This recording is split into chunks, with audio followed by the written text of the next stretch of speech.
And welcome back to the Three-Digit World Cup. We are continuing now with the prediction stream now that we've done our qualifiers map pool showcase. We've gathered 5 of the more knowledgeable people in the OSU tournament community to tier these teams here for 3WC 2026. I'm Miles, and joining me here on the panel is Gammy, Hubba Wubba, Jackpax, and Subaru Arima. What's up, guys? Hello. Uh, Hello and welcome. You already? yeah. What's Time good? to get clipped. Time to get gifs made out. Time to get a speech bubble made of us. You know what the juice is. Time for the screenshots, our favorite part of the year, getting screenshotted for our great takes that will definitely hold the test of time when the tournament starts.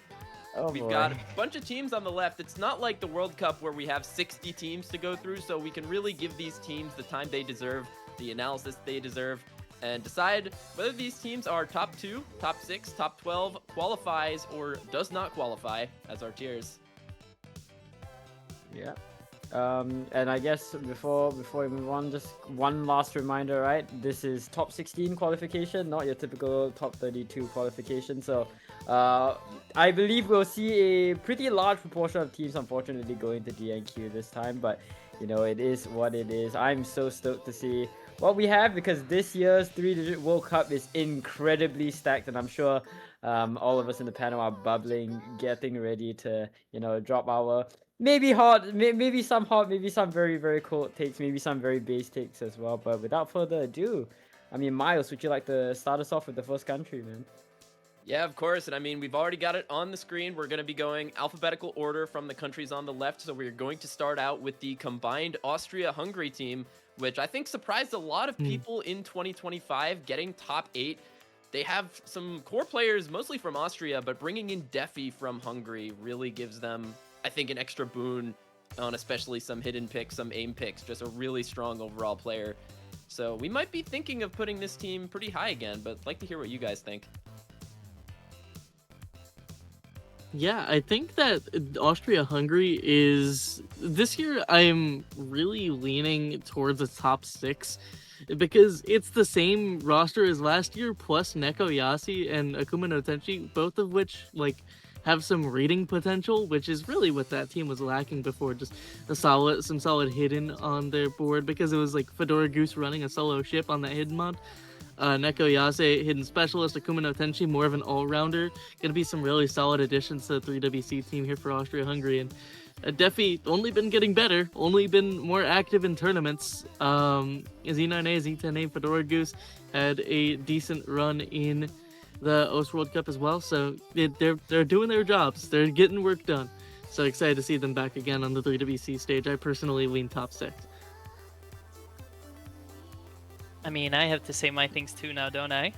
As the player of the roster, I guess, here in the commentary. Mm-hmm. Well, this is one of my favorite teams in terms of vibes. Like, they have a lot of lovable players. They have Fedora Goose, Z9A, Z10A, all of them actually just pretty lovely people. They had their Cinderella run in the previous year, the previous iteration. In fact, they were the team right above mine in seeding. They went from seed 15 to top 8, so I think they have a lot going for them. At the same time, though, I think that they won't go too much further than top 8 because the countries this year are very fierce in competition, so I might go a little bit against the grain as opposed to what Hubba just said, and I will place them closer to the top 12 as much as I think that they are a very solid roster. I don't know how far they'll be able to take it with the much higher scaling pools and whatever. That's just my opinion so far. I might change this later on. Yeah, I'm pretty much finding myself in agreement with you guys so far. Hubba being a bit of an outlier, having them a bit higher, top 6, which I can understand as they were top 8 last year with only 4 players, which really, as you put, is the Cinderella story. They kind of reminded me of New Zealand and OWC. They were that unexpected roster that came out of nowhere and got a fairly average seeding and then just stomped unexpectedly in brackets. So definitely respectable run from last year, and I think it will follow through this year. I'm putting them so far into B tier, more by security, as Jackpax put it. We have a lot of very strong teams this year, but adding 2 players who can fill in where the gaps were potentially last year is surely going to help them a lot. And we did see that this country was kind of going through a revival with Goose Fedora being backed up more and more with strong players, and Z9A, Z10A being 2 solid examples of that. And also having Defi from Hungary is very much going to help this roster. So I think it's not unrealistic to put them in A tier, but I'm going B so far. Yeah, I think my overall opinion on Austria-Hungary as a country is that, you know, I look at their performances from last year and it's always chipped down to a Cinderella run, right? A miracle run coming in from them. While I do think that there is some merit when talking about their actual skill, I find it hard to really justify myself putting a team that much higher than the roster that they had before. Although I do admit, right, we are talking about the new bloods, or, you know, the new players being fielded in for this year's roster, which could definitely push them just a little bit up, you know, push them upwards. But for what it's worth, for me, I don't really see Austria-Hungary as that sort of team that really screams A tier for me. Even though this is one of those teams that can definitely teeter the edge. And for what it's worth, I mean, they've done it before. They did it once last year, and, you know, who knows? Prove me wrong. But for now, I'm going to throw them into B tier, and take a more conservative, safe stand, similar to what Jackpax mentioned. Yeah, for what it's worth. I'm sorry, Miles. Can I? Sorry. We were mentioning before the stream just how crowded the top 6 is gonna be in this bracket. Right. So right. that's why I'm thinking of just for now putting them in B tier, because as strong as they are, I just think we're gonna get to a lot more teams that I think deserve the top 6 a little bit more. So excited to see them try to prove us wrong. But for now, I think our combined take is that we're going to put Austria-Hungary in the B tier. Oh, Habba's angry. I believe in you guys. Prove them wrong. I apologize again for cutting off Miles on accident. It's okay. What I wanted it to always say. happens. It always happens.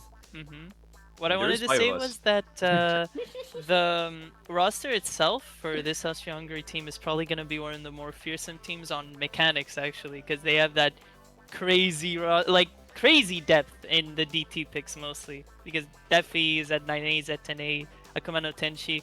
It's kind of just Fedora Goose on the gimmick picks that's going to be their real strong point, I feel, along with Defi. But they definitely just have that very good, you know, mechanics roster to lean on, which can be very important in this rank range, since a lot of teams would also want to lean into that. They could get a lot of break points. Yeah, for sure. And now we're gonna go on to the next team. But firstly, I want to shout out the Oceania team from last year. Before we go on to Team Australia, Team Oceania splitting up this time around. So Australia is a team, New Zealand is a team, and the combined Oceania team will not exist this time around. So as strong as this team looks here, not going to be running that one back. We're going to be splitting these 2 countries up because they're a little bit too good now. But now on to Team Australia.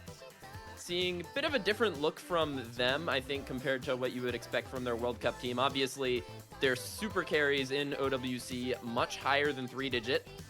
But we're going to be seeing a lot of their depth players from the World Cup coming back, like Xaver, Sayo coming back, very important, and Zintex and Paler, as well as joined by Drox and SayKK, who are players that I can't say I know much about. But still, these players are going to be really strong, and I think another team that I would be willing to put in the B tier. If I may go for this one, I actually am very, very, very excited for this team.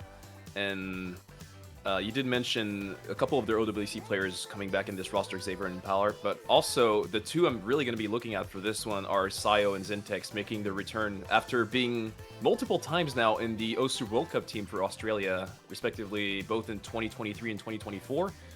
And more than that, I'm also very excited to see if this could be a start for a rebuild of the OSU World Cup team for 2026, because now Australia has been 3rd place 3 times in a row, and they've each time lacked a bit of depth on those very late stage pools, and especially Zintex returning after having such a very high importance in those late stage map pools is so exciting for me, and I really hope both he and Sayo have retain some of their former form on those stronger, higher map pools, because if that's the case, it could be very much what Poland did last year of rebuilding a team around Milosh and Malashevsky, and that's really what Australia needs. So I'm very excited to see how it goes, especially with how Palar has been improving as well, and Xavier completing this core of 4 players.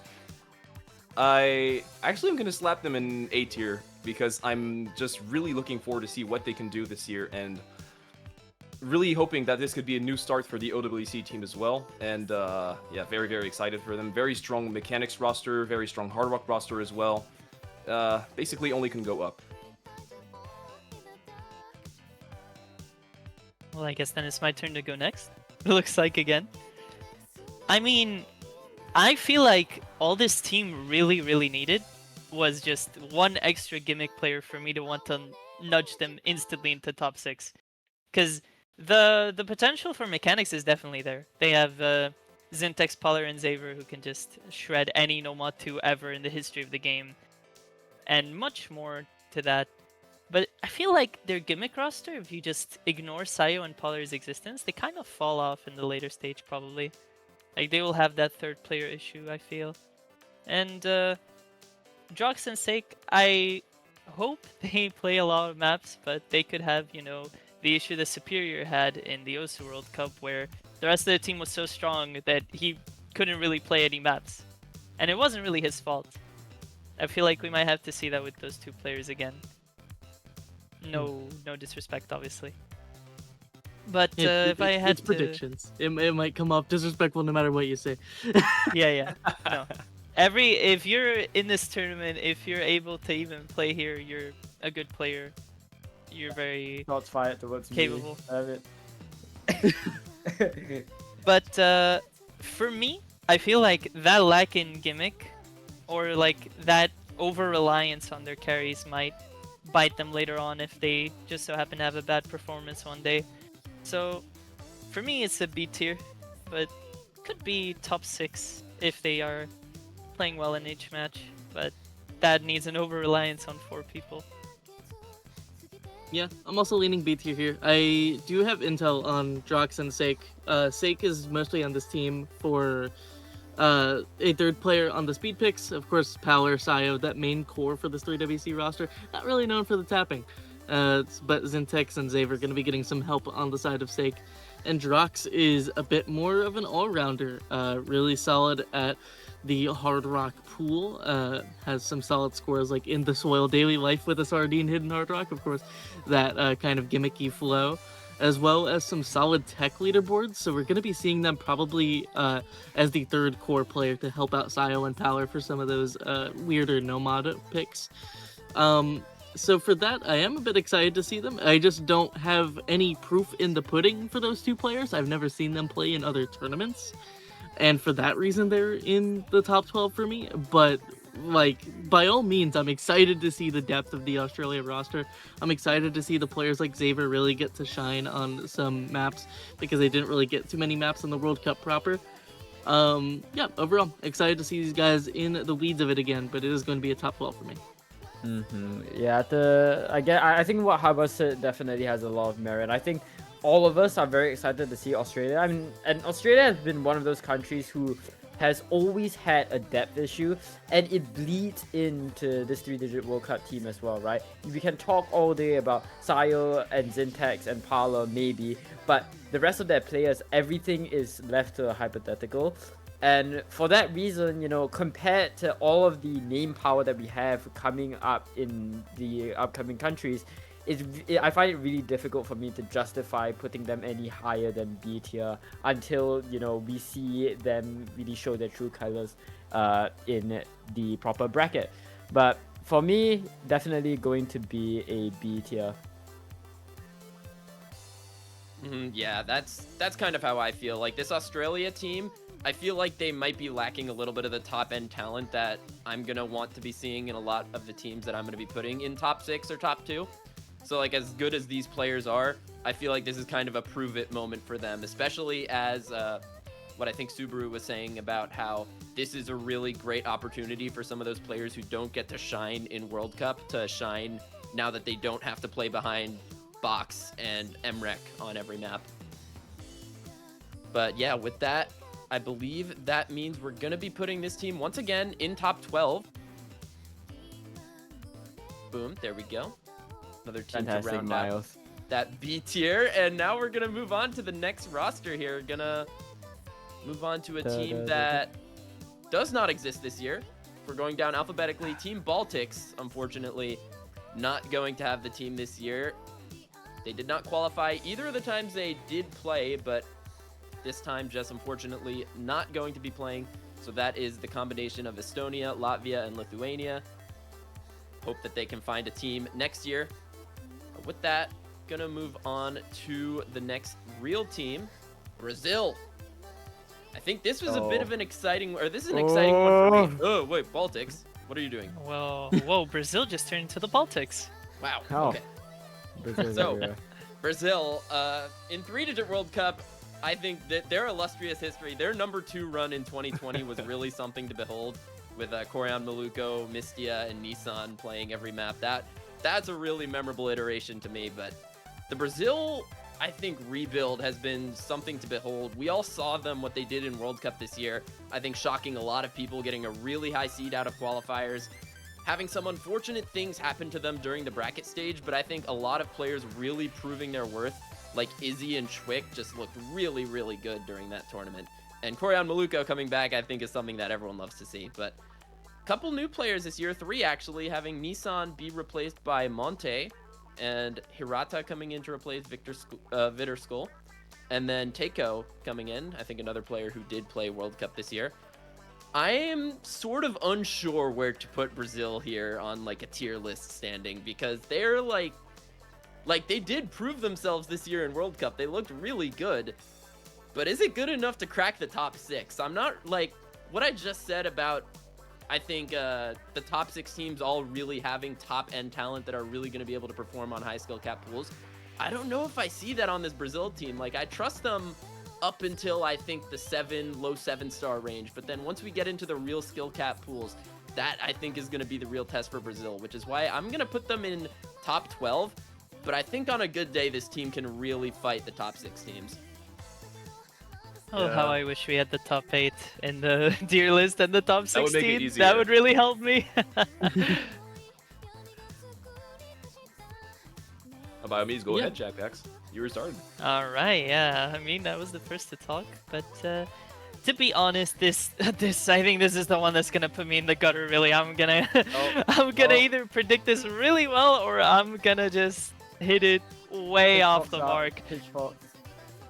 But honestly, one of the really strong teams, if we look at like a 2-man roster, 3-man roster point of view, because Izzy and Corian Maluko are just some of the best players in the tournament. Let's be honest.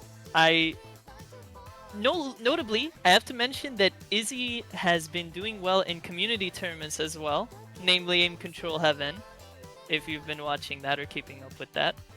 I feel like Izzy has been one of the fastest improving tournament players as of late, and definitely has much more to prove in the tournament sphere. Now, do I feel like they're gonna crack the top 6? Now, there is a world where they could, honestly. If everyone plays to their maximum potential, and they get lucky with a few picks, then yes, absolutely, by all means, they could be top 6. I can see a world where that happens. And I could eat my words for whatever prediction I'm about to just spew out to the world right now, but I feel like if they had just a third super core player that could just play absolutely everything, which is, I mean, a lot to ask for, honestly, then yeah, they would have been top 6 for me. But without that third player, I think top 12 is probably where they'll land.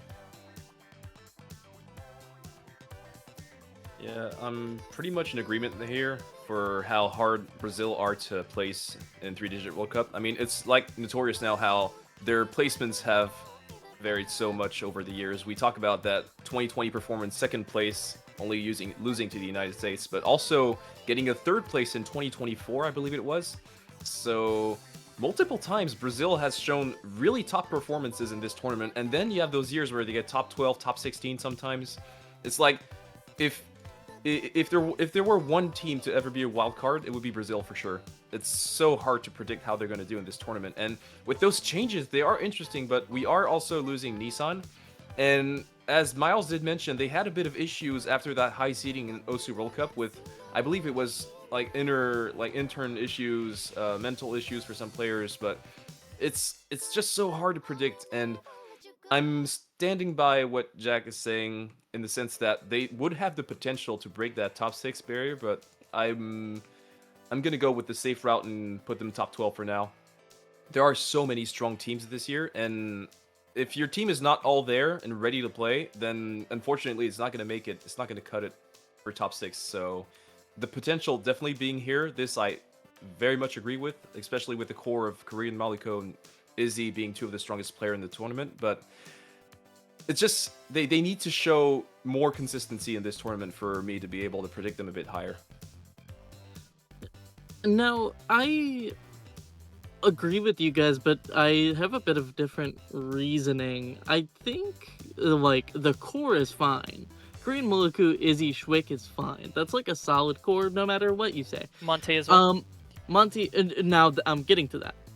I think there's too much score overlap, or skill overlap in this team. Because Korean Maluka, Izzy, Schwick, all very strong Hard Rocks players, all very strong Mechanics players. You have Hirata and Teiko on the team for speed. I can get to that later. I think there are some better options in that realm. But Monty is just kind of left out to dry because he's another Hard Rock player in this already super Hard Rock filled team. They need a little bit of gimmick sauce, and unfortunately this roster just has a little too much overlap for me. And like I'm excited to see that core continue to do their stuff, but like it's just a little bit too much overlap. I'm actually gonna put them in B, but I definitely considered putting them C. C is a little tough, bro. I'm not gonna lie. Even if they don't have that gimmick, prowess, I think that's what I was sort of alluding to. And I said if they just had that third player that could play everything. I don't think Monte is really left out to dry, though. I would disagree on that matter. He has been steadily improving, and definitely has some picks where he's just guaranteed to play.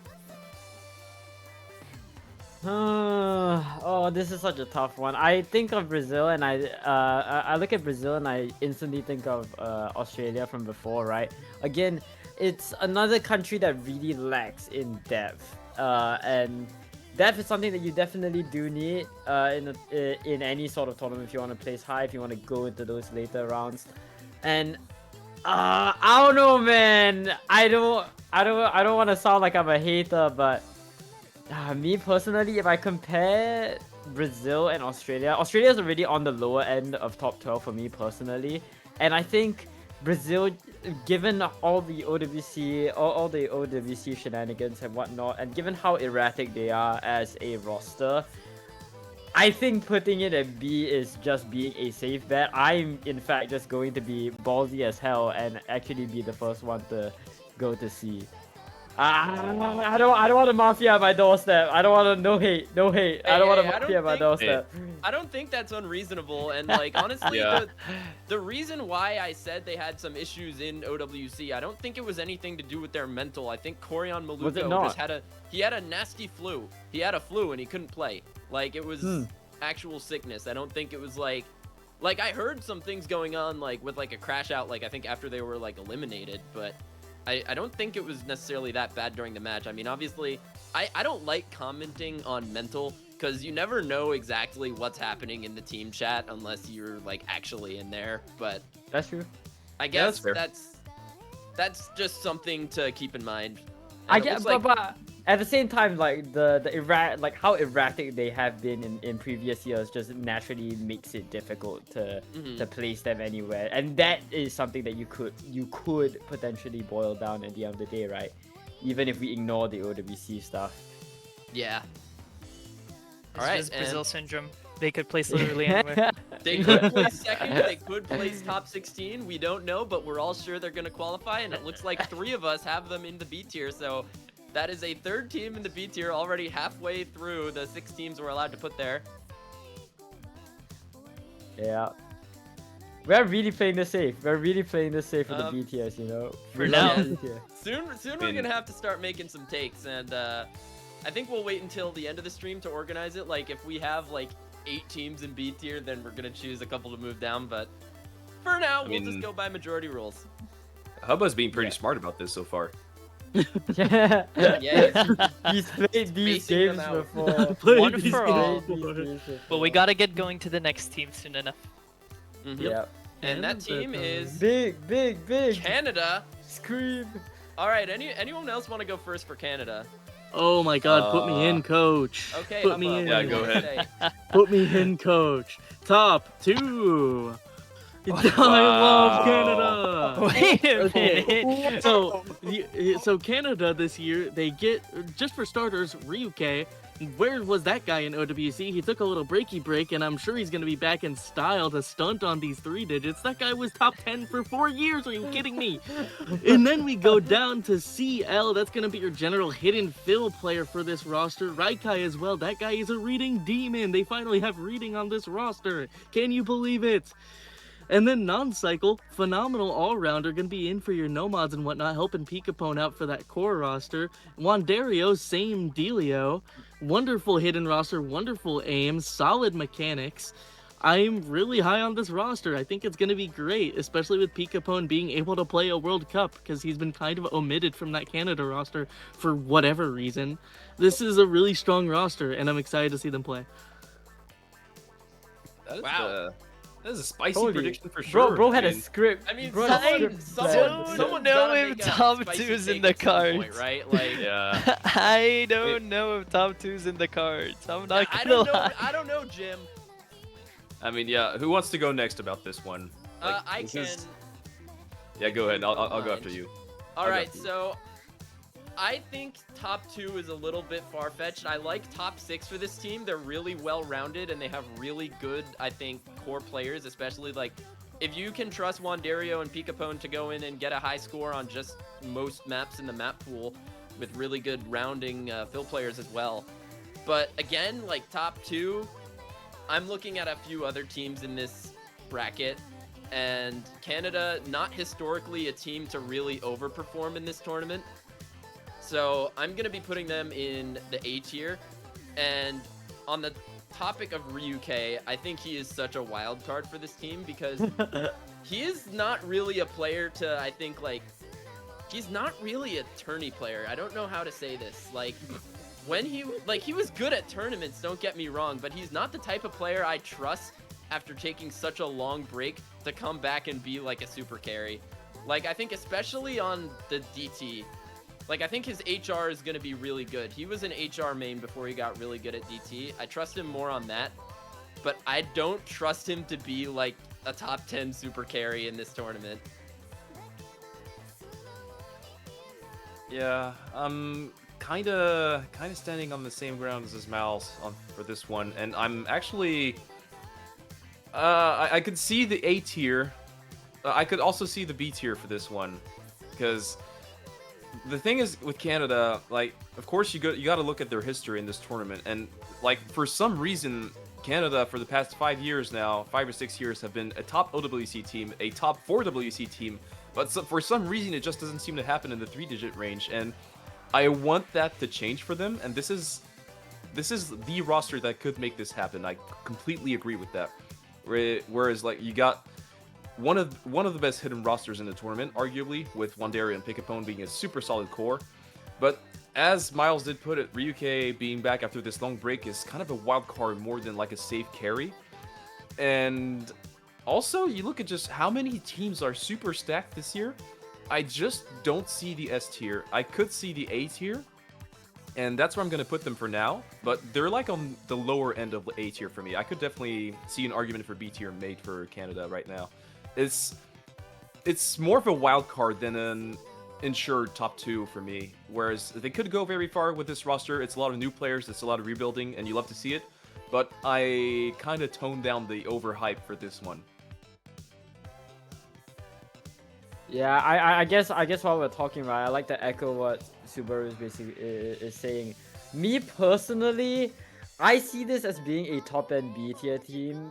I don't see this as I don't really see this as a necessary A tier team, especially given how, you know, your standout star, quote unquote star players, are, I mean, a lot less consistent than than you'd expect a quote unquote star player to be. You're definitely not seeing like a Korean Malico or a Sayo on this Canadian roster.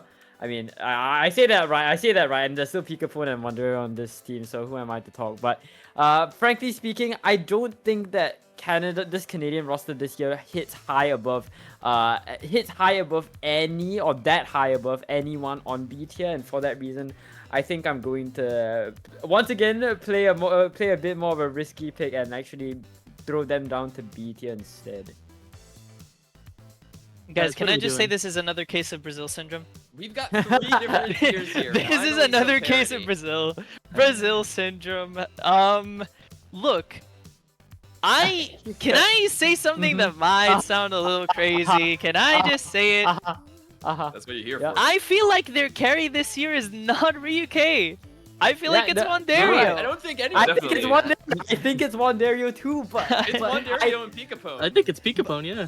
I think- Okay, but do I think that they hit that much higher than the likes of Korean Malico and Izzy? Like think it's they really do. it's the support they that do. throw man. Oh boy, literally Brazil syndrome again. These guys could genuinely get like top 6, top 3, top 8, top anything. It doesn't matter. You can't maybe Ryuke choose. isn't what maybe Okay. maybe Ryuke is just set to 1.5k. Like what are we talking about? Right? Like, Like, make it make sense, what like- They could get literally any result in the tournament. They could DNQ or they could top 6, and I don't think I would be surprised. I think I would only Yeah. be surprised if they top 2'd. If they hit anywhere else, I wouldn't be surprised. exactly like Brazil, because I said the same thing about Brazil. I said like if everyone clicks, they are definitely getting top 6. But if it just goes wrong, if it goes terribly wrong, then I think the reason why I will place them in the A tier is because in my eyes, for them to get top 12, literally everything has to go wrong. Everything has to go against their way, because I feel like they're definitely winning a match with this roster to get to Oh, that yeah. top 12. And that's just, I think, for me to think that way, they're closer to top 6 than they are to top 12. I feel like if there was a top 8 placement, I would put them there to be safer, same. but I'll put my neck on the line and say they'll be top 6. Yeah. One thing I will say for this team though is that I think it's pretty inarguably the best Canada roster we've had in 3-digit World Cup ever. Yeah. Yep, See that? sure. Yeah, no, yeah. I take that. Yeah. Okay, we're gonna be speeding up a little bit because we are 30 minutes in and we're like 5 teams 4 in. countries in 30 So minutes. let's We go haven't had a little bit DNQ yet. faster now. On to the next team. We've got Team Chile. A team that's Yeah. got a lot of the same players, but also losing a player. This is only a 5-player roster. We've got Fifi, Hanayume, Alfiu, Nekore, and Gonza. And I'm seeing a lot of strong players here, but I don't think really enough to compete with the top teams, especially without having a 6th player. They're going to be relying a lot on Alfiu and Gonza, I think. So I'm just going to put them in C tier really quick. I Yeah. agree. Or Yeah, go actually, ahead. I'm double checking, double looking, analyzing. I'm seeing the world around me. I'm DNQ. What? Yeah, Wow. No, let me speak, please. Let me Go speak. ahead, go I ahead. am sorry. I could not disagree more on the DNQ. Oh my god. Ah, You I don't know cannot about look. that, You guys. cannot look at a roster that relies on Alfiu, Nekore, and Gonza and say DNQ and Hanayume. I'm sorry. Honestly, there I is wouldn't be no way. surprised. I don't think DNQ is that, like, unreasonable here. Like, it's a 5-player No. team. I will it's a- not put them too high, I mean- but just saying there is no universe I see them DNQing. I'll just put them in top 16. Hey, but- crazier shit has happened, bro. The 5-player argument though, I mean, may I remind that Austria got top 8 with 4 players last year? Okay, but those 4 players were, like, stupid good. Like, You got not- Alfiu and Gonza, man. Yeah, Yeah, but that's the two thing is players. that That's two their players. core can play. Their core can play almost everything. It's not Yeah. like they. Yeah, It's not Alfiu in the and case of Gonza on other the hidden teams. map, bro. Holy. Also, don't sleep on Nekore. Nekore can hit and he's actually very, very good. You guys I- clearly prove didn't me see wrong. Nekore play in the H tournament. That's all I'm no, saying. No problem. Prove me wrong. Yeah, I think I can see the reasoning behind DNQ, but it would be a bit harsh when you look at the caliber of some of these players, especially Alfew, who has proven in the past OC World Cup that he is now pretty much on inner camping tier when it comes to Chilean players. And you look at the rest of the team, and Gonza, Nikore, and even Hanayume, like, I think they have just enough to qualify, despite the five-player roster. They're gonna shock you guys. I feel like this is a team where they're gonna get top 8 in qualifiers, but then they're gonna just disintegrate in bracket. I feel like that's what's gonna happen again. What are you thinking, Gami? I'm thinking of who else I'd put in DNQ. That's the way that I'm looking at it. I don't think Chile is worse than anybody I put in DNQ. So I'm gonna not rage bait here. It's a C consensus. I'm rage baiting by putting one team in every slot, but we can go next. That was beautiful. And at you, the man, same thank time, you. like, we're rushing through, but we need to make sure each team still gets the ample attention, but I don't know how many, like, talking points there are to have here, because it's just like, can the core do their what job. they need to do? Yeah. in this Can I roster? mention something?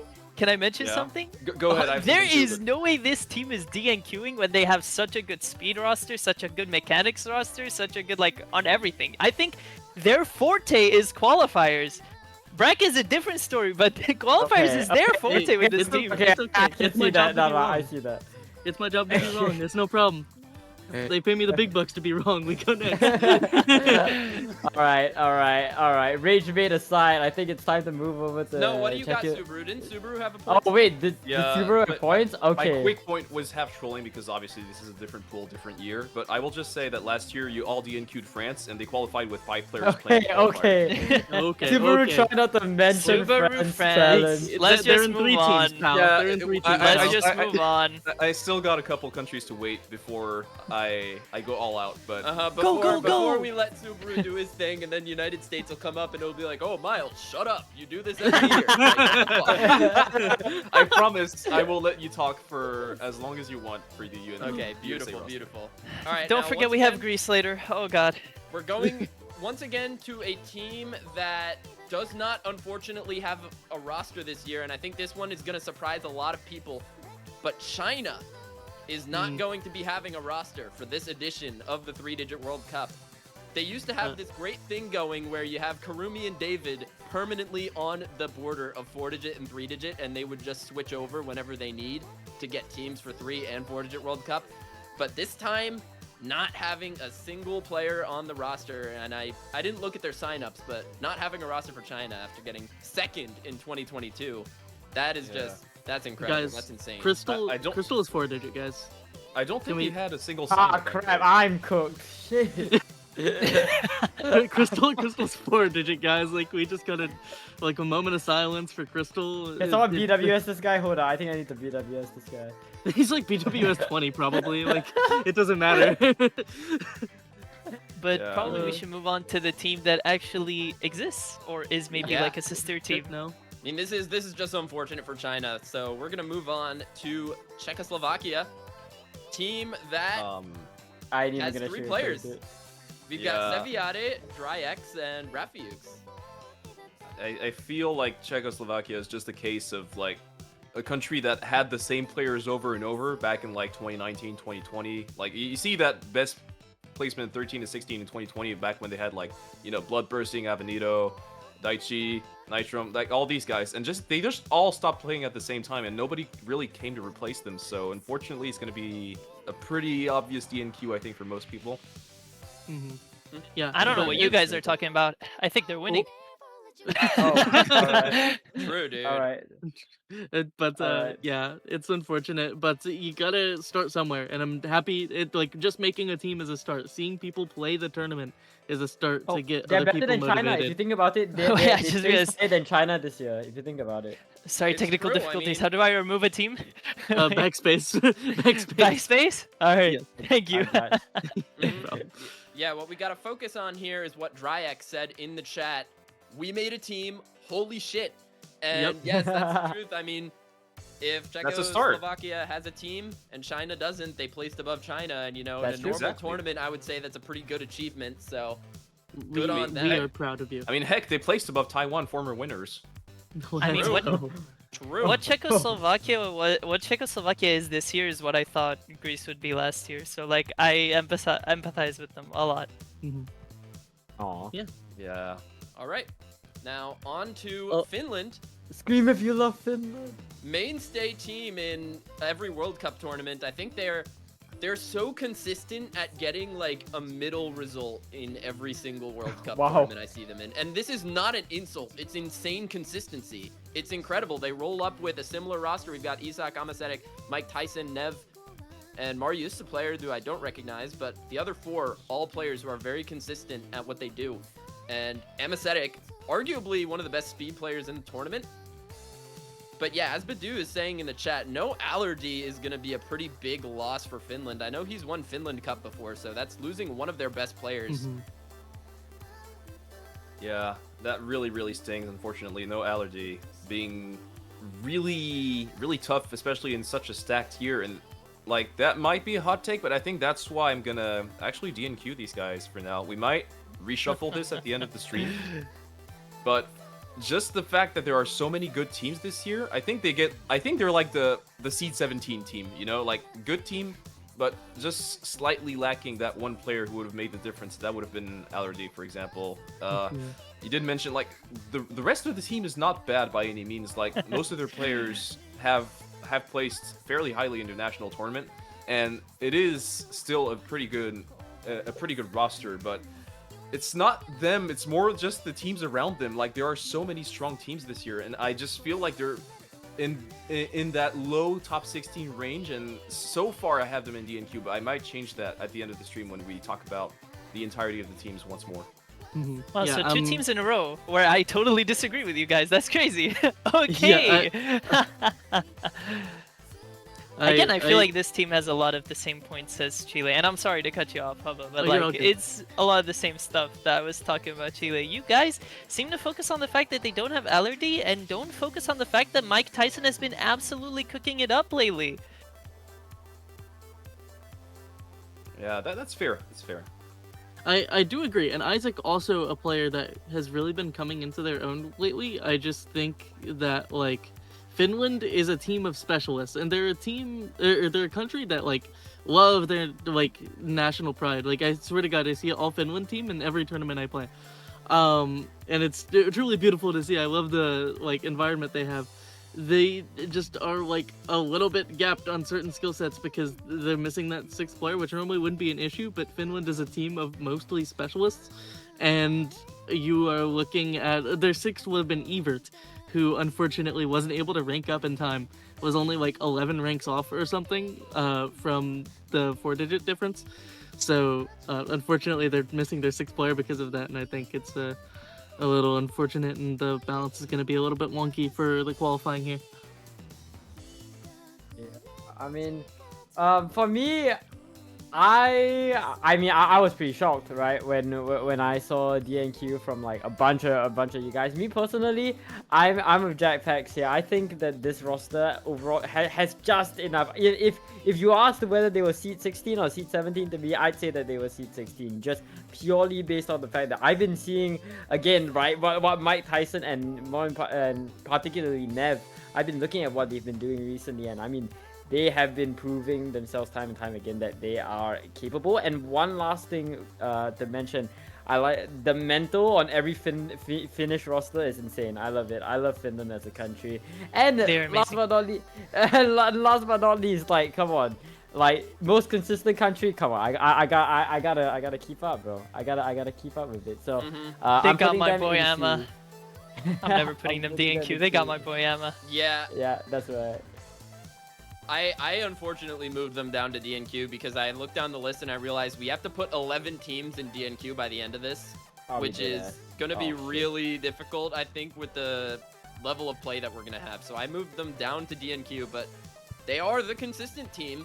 So if they did qualify, I wouldn't be surprised. They're definitely one of those borderline teams for me, but unfortunately we've got 3 of us in DNQ, so that's where they're going to be on combined for now. And now to move on to the next team, Mr. Subaru Arima, the country. Well, Super should go last. Yeah, Super I'd should rather go go last. last for this one. Yeah, I'd he rather should go last for this one. Okay, anyone else want to go first? Because I've been taking it. I got last you. few. Deep breaths. Yeah, France. I am really high on this roster specifically. Thunder's back. Oh my god, everybody look, Thunder's here. Musty's here too. He was on playtesting team for like several years and was our replay Andy, but now back in the tournament proper, and I am very happy to see them there. Lonknor, another player who's been really coming into their own. Really solid aim and aim control specialty. Lots of gimmick on this roster, as is the France special these days, which I'm very happy to see. Of course, Jap White as well. Very solid mechanics alongside Satsuki and Hifgil. They have a roster for everything. They're gonna be solid everywhere, and I low-key got them in the A tier. I love you, man. France, good. I don't know. I don't know why. I don't want to try to explain why. Do I know these players well enough? Not really, but I've been seeing them in tournaments recently, and they've been playing really well. I think Musty, this OWC, redeemed a lot of faith I had in the country, because he's having that rock to stand behind, I think, inspires a lot of confidence in your backing players, and especially as they go through a rebuild, having those backing players having a rock to sort of look up to is really good. So I'm going to put them in B tier to start. But they're definitely a variance team for me, where if they overperform to A, I think I wouldn't be that surprised. But if they also underperform to not win a match after qualifying, I wouldn't be that surprised either. But definitely a team that qualifies, but I've got them winning a match. I'll be quick and concise with my prediction. There is no way these guys get below top 8 for me. I wish there was a top 8 tier where I could convey that, but, well, there isn't. I could definitely see a world where they get top 6, but they're closer to top 8 for me. So I just put them in the B tier. Yeah, for me, I think for me, you know what? Screw it. I'm just gonna do A tier. Like I was thinking, right? I was thinking, like who is the superstar player from this roster? I couldn't really think of one, but I think this entire French roster just has like overall. I think this is one of the most solid overall rosters that we've seen thus far. Of course, I mean that's not to say, you know, there's Musty on this roster who's gonna be a big star of the show, but I think the overall, you know, team performance from France is what's pushing me over, tipping me over the edge for me to join Haba with the A tier prediction. So here you go. Here you go, Subaru.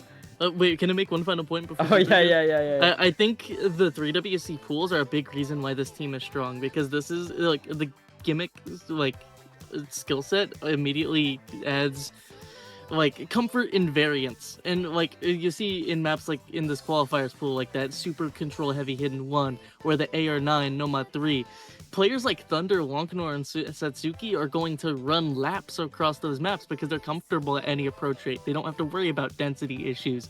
They can play all these maps kind of interchangeably, and that kind of gimmick preference is going to really help them with their all-around game. So now, Subaru, take the floor. I don't know what to say, guys. It's like Christmas come early. Like, what the hell? You're presenting me with the opportunity of putting France in the A tier, with already 2 people having them in A tier. So I was gonna B tier these guys originally, but yeah, screw this. I'm going all the way. Like, You guys gave him it. You fucking gave him it. Oh my bad, guys. Sorry, that's my bad. to be more precise, I was more around what Jackpax was saying placement-wise, whereas I had France around the top 8 range. I think for the past 3 years now, France in 3WT has not been doing so well after their 2022 performance, which was very good. They got top 12 in 2023 and then top 16 those past 2 years. And this is the year we come out of the dust and start playing again. Only 2 roster changes, but as you guys did mention, like very, very important roster shuffles. Musty being back is huge. Still being one of the strongest French players we have, very consistent. And Thunder especially, I'm so excited to see Thunder back because he's actually been grinding a lot lately, coming back and really reaching his former prime. So this is really, really exciting for France. And the rest of the team is so good. Like, we're finally having a lot of different players who can play different things. And that's what I love about this team, is that France used to be like the gimmick-only team, or not quite that, but really the avoid tapping at all costs team. And now we have those players like Jap White being our speed specialists, who, mind you, got the only SS in the bracket stage of the LWC 2025, which I will mention again because nobody bothered to mention it during the match. So Jap, this is for you, man. Like, we got those crazy potentials on the team now. Satsuki also still needing to work on the consistency and experience, but having insane potential on skill sets like tech or like DT fast bursts and hidden. Like, being so versatile at such a young age is really, really amazing and so exciting. So I know France still has a lot to prove and has to still get in those consistent results to convince every single one of you. But I think the potential is here for top 6. I think more realistically, it's more of a top 8 team. But since you guys are bringing it to me on the platter, I'm gonna put in an A tier, and we're gonna have France. We're gonna have France on the global A tier this year. I am loving this. I'm loving Pretty it. high Glorious. praise. Glorious France on the A tier. What does my world come to? Oh, but now it's Yeah, time to that- move on to a Like, team. for real, with- I was so surprised you guys put them so high. Like, I really did not expect that. Yeah. I mean, well, well, the what can next I team say, is man? about to have a lot more negative comments, even though they're not bad by any means. We've That's- once again been requested by Stuz to pick up the pace, so I'm going to move us on to the next country. We've got Germany, perennial top team in global tournaments, except in the 4-digit range, has been really good in the 3-digit range and in the World Cup year after year. But surprisingly, only 5 players on this team. That actually really surprises me for a player base that's as deep as Germany. But nonetheless, missing Kriller this year, that is going to be a story for this team, and I'm really not sure where to put them because of that. That's their rock. That's their savior gone. It seems like 3 of us have an answer. Oh, They aren't wow. winning a match. They're not winning a Oh, match. boy. Okay, well that's Well, I That's feel like I certainly should something. elaborate. I feel like I should elaborate though.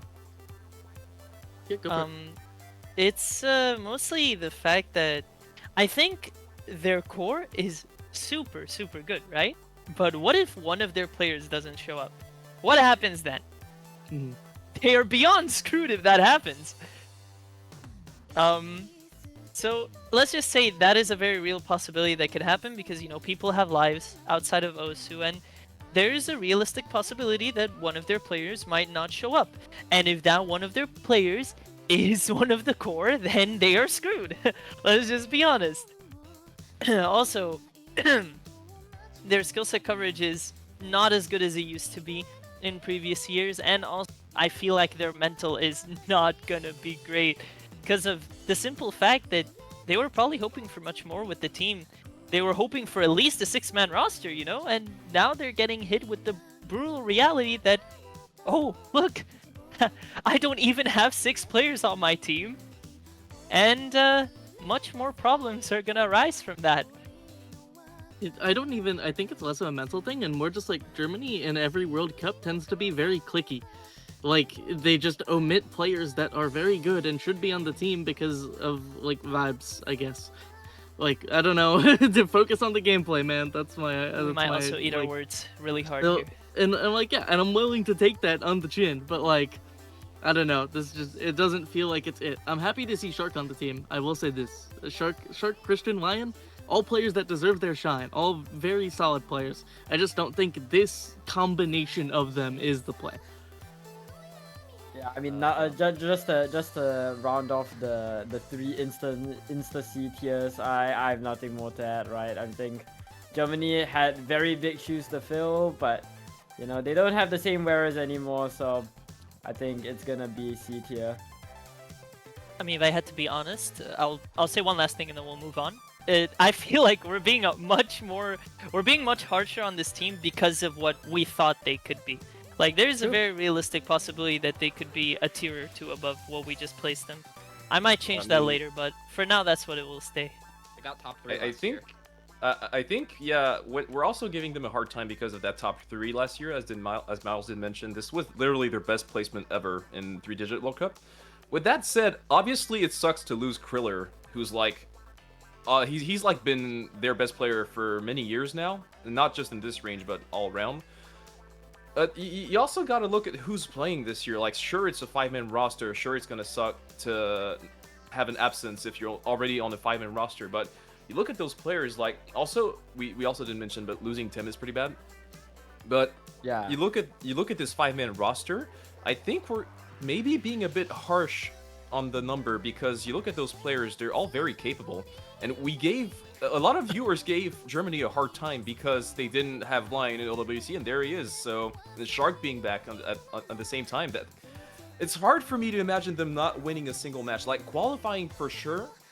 I'm bordering on like high C, low B tier for these guys because it's like you give them a hard time because they don't have Kriller, but it actually might be a good thing for these guys. Like they get an opportunity to play without their superstar carry player and potentially build stronger rosters for the future. You know, like it's hard for me to predict. I kind of want to put them in B tier. I'll probably put them in C for now, but it's a very high C, and I definitely do see an opportunity for them to win at least a match.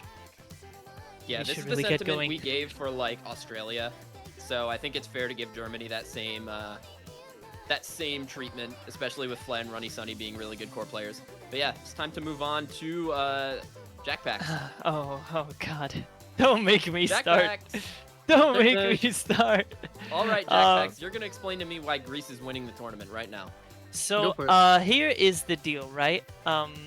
As you said, of course Greece is winning the tournament, right? Yes. But like that is the obvious part out of the way. What I should tell you is that we are so good we don't even need 6 players to win, right? Uh-huh.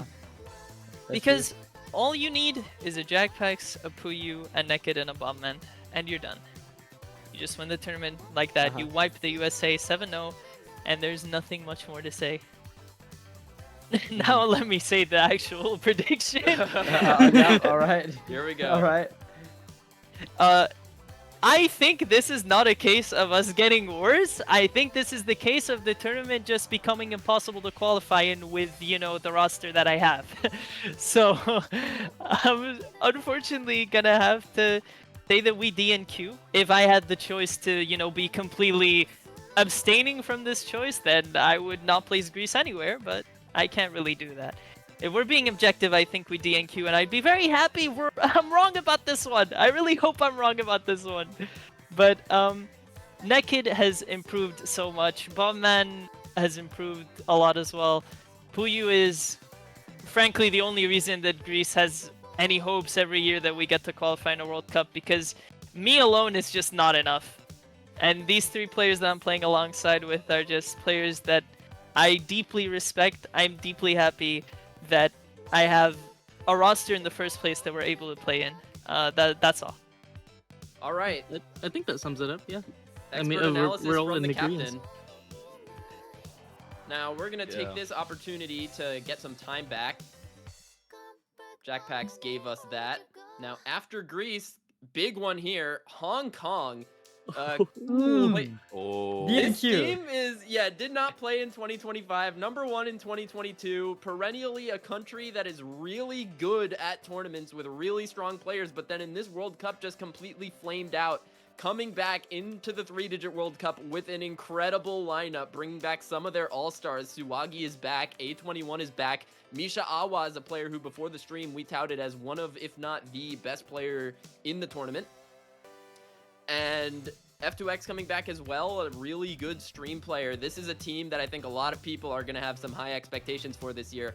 Perhaps maybe as some revenge for their performance in World Cup, and that's why I'm going to be putting them tentatively in the A tier. Whoa. May I Okay. go next for this one? Whoa. Okay, Super Go.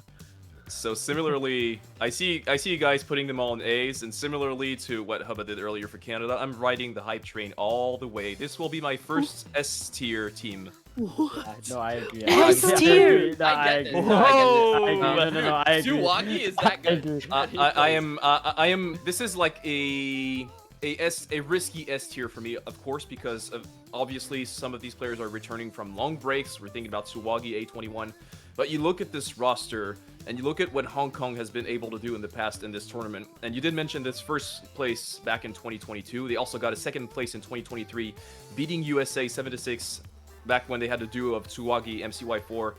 And they also took a set off of the South Korean team, which, mind you, had worst HR player, Allegrissimo, Amamiya Kokoro, no KJK. Like, that was a goated team, and they still took a set. A peak Hong Kong team with a peak Tsuwagi with Misha Awa, like, yeah, hell yeah, all the way. that could hit top 3. Misha The makes up for question no MCY, like hands down, right? Like, maybe he's that yeah, good yeah. now, right? like 95%, I would say. 95% making up for no MCY. Misha has like this insane skill cap and potential, but I mean, MCY has been like one of the very best players in the world, period. So I'd say 70%. I'd say 70% making up for I'd it, say, you yeah, know? Misha mostly fills for MCY not being on this team. Also, if, like, quickly, if MCY was on this team, they would inarguably be top 1 contenders. Like, that Yeah. would be out Yeah. of question. But Misha being there is a huge reassuring presence for this roster. And Tsuwagi also, if Tsuwagi and Misha can work as well as MCY and Tsuwagi worked back then, that could be very, very scary. And we also didn't mention, but F2X is also extremely good. And, like, yeah, this team just has it all. They can cover every skill set, and I think I want to ride the hype train all the way for this one.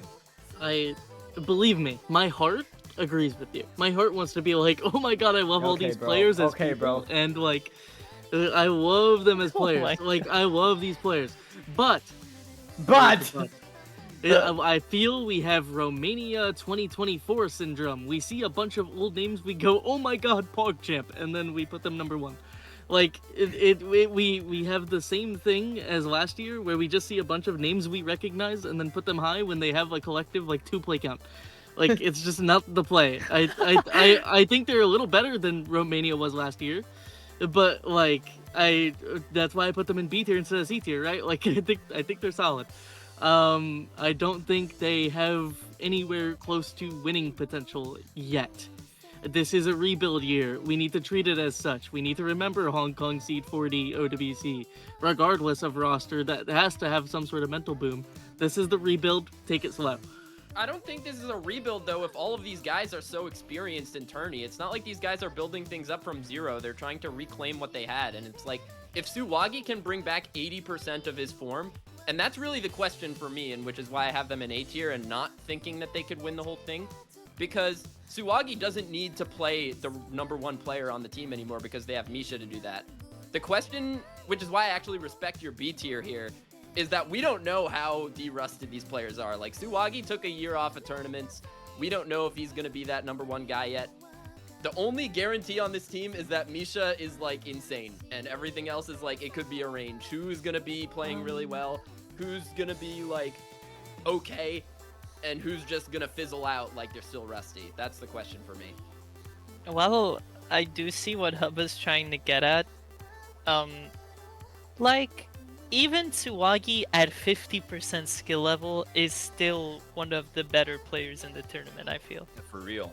For, like, the skill set that he plays is not very prevalent in the teams that we've been seeing.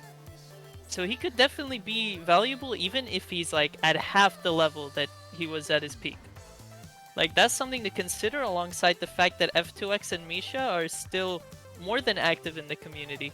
And A21 has been playing solo for quite a bit, so it's not like he's just out of nowhere coming back to tournaments with nothing in the bag. Like, Yeah, I would stand by that take because, like, I'm more worried for the Rust argument regarding A21 than Tsuwagi, because Tsuwagi is not just good, he's like a former top six core states closed player. Like, he can play everything and everything very well, even at 50% capacity. So that's why I'm riding the hype train. But then again, I do respect the B tier from Hubba. Like, I do get those arguments and they do make sense. So we'll see how it turns out, but I'm very, very excited for this roster. if there was As ever am I. a As am I. country that was the main character, this is the one. This is the one, guys. Invest, invest, invest.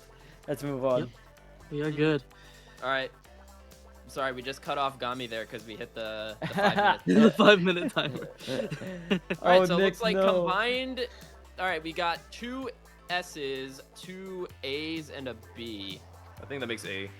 That A, makes yeah. that probably makes A combined then. Yeah. I mean, All just a right. warning, I'm definitely gonna be moving around some of my placements after we're done. Yep, No we are all going to be moving around the placements afterward, and now we're gonna move on to a team that I'm personally really excited about, Iberia. All of So us. you've got 2 duos from Spain and Portugal that both put on like a show in the World Cup this year. Actually, no, they didn't even have Escupurido in World Cup this year, but still, with how some of these Spanish players played, with how WhatsApp and Rafamat played, I am especially excited to see how this Iberia roster plays this year. Definitely the dark horse team that I'm personally putting in top 6. Whoa. Top 6. Wow. All right, who wants to go next with this one? The issue that I'm having in my head is like players like Rafamat, players like WhatsApp, but like you don't, because they don't have that strong backing, you never see them in late stage. So you see this early stage consistency time and time again, and you're like, these guys are goated, and then like I never see them late stage. So I am really like undecisive of where to go here. I think top 12 is safe. That's where I'm gonna put them. They definitely have potential for higher, but I am like, I've never seen them go super far or play like in higher SR tournaments personally. So I don't know. That's a mental gap.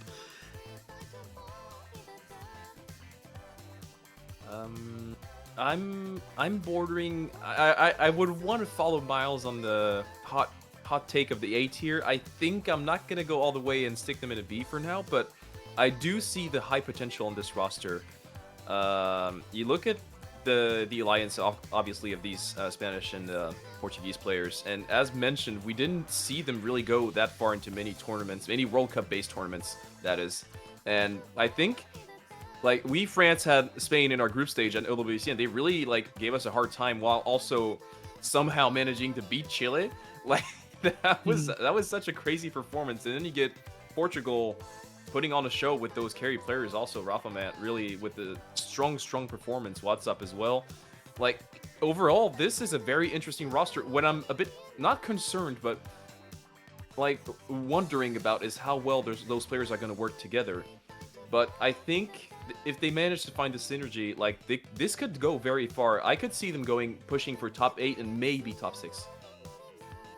I think you guys are singing a little bit too high of their praises. I'm not gonna lie. Even though I placed them in B tier, I think they're like on the edge of top 12. Like, they're really good, but at the same time, they really have no gimmick coverage, or it's like it's there, but it's not good enough to. Sure, Bennett, but you have like 5 picks in each pool that are gonna be gimmick focused, so you're not. Yeah, but really... only 2 of them are going to be so specialized that you can't play them at all. Well, I Yeah. do see the point in that. I also don't. I think this is a team that's more like jack of all trades rather than, oh, I'm gonna be really good at this one thing and I'm gonna have a surefire pick every single time. This is a team of no surefire picks, so it could really backfire on them if they're not careful. That's just all I'm gonna say. I can explain my reasoning on the A tier. For me, it's a matter of vibes, for my opinion. Like, you have Aleph, a player who is so continuously getting better, and also just, he's a great vibes captain for them to have, I think. I mean, like, he's a great guy to play with, and also, like Rafamat and WhatsApp signing up for so many tourneys, Escrupulio just being a rock for a long time in community tournaments.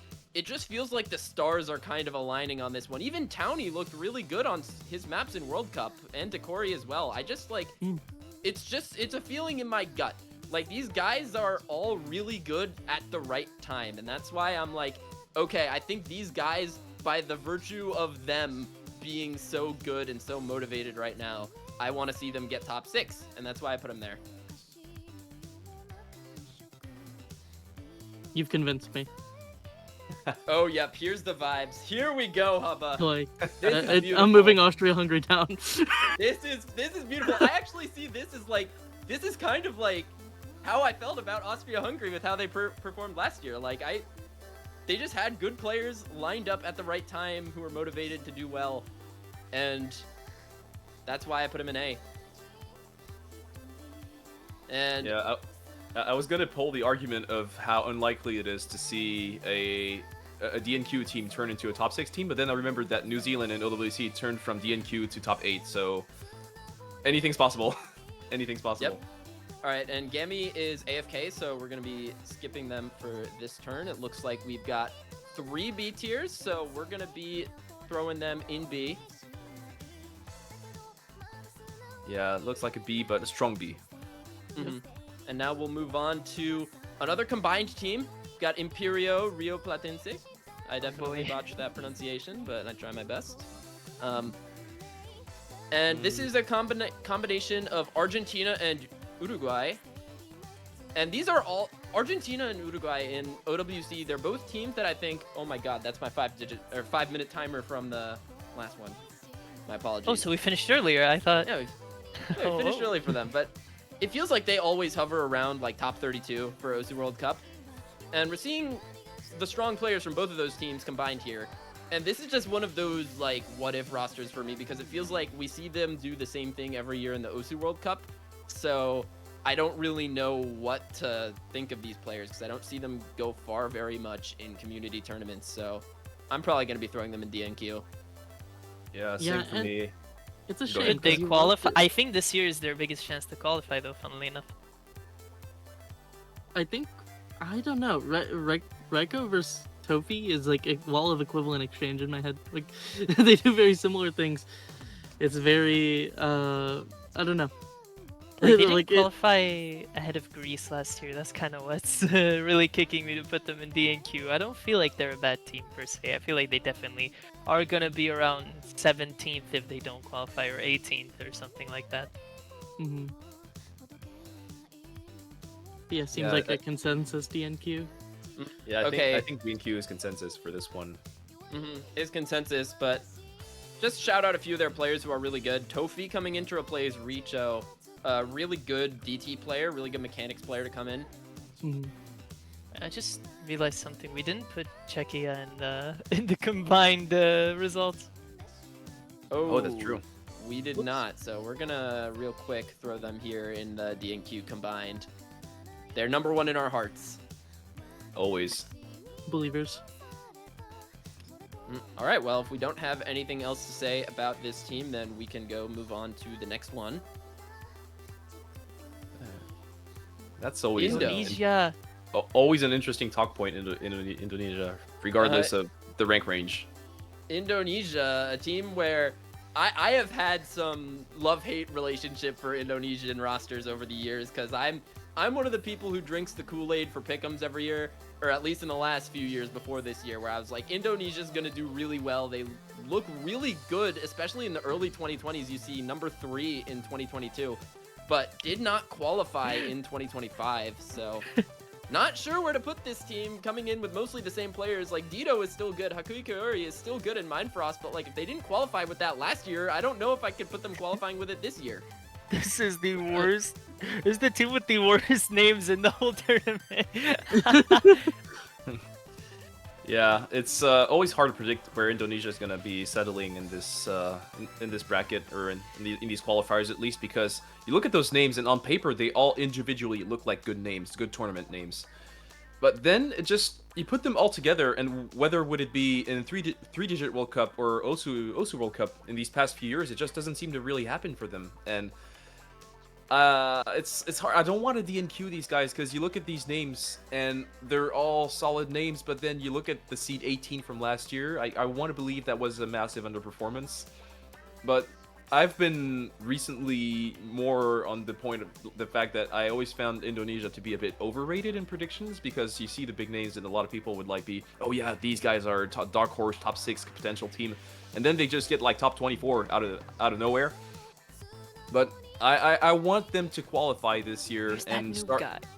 and start rebuilding. Like I just can't put them in DNQ so far. Maybe it'll change once we'll talk about the entirety of the teams once we're done. But I hope they have it in them to at least qualify. But if they qualify, I think it's a O2 in bracket. I I am think, so torn. I think like losing Styx is also such a massive hit for this roster, especially given like this quals pool in specific. Like losing Styx when DT1 DT2 combo, like mild disaster mode.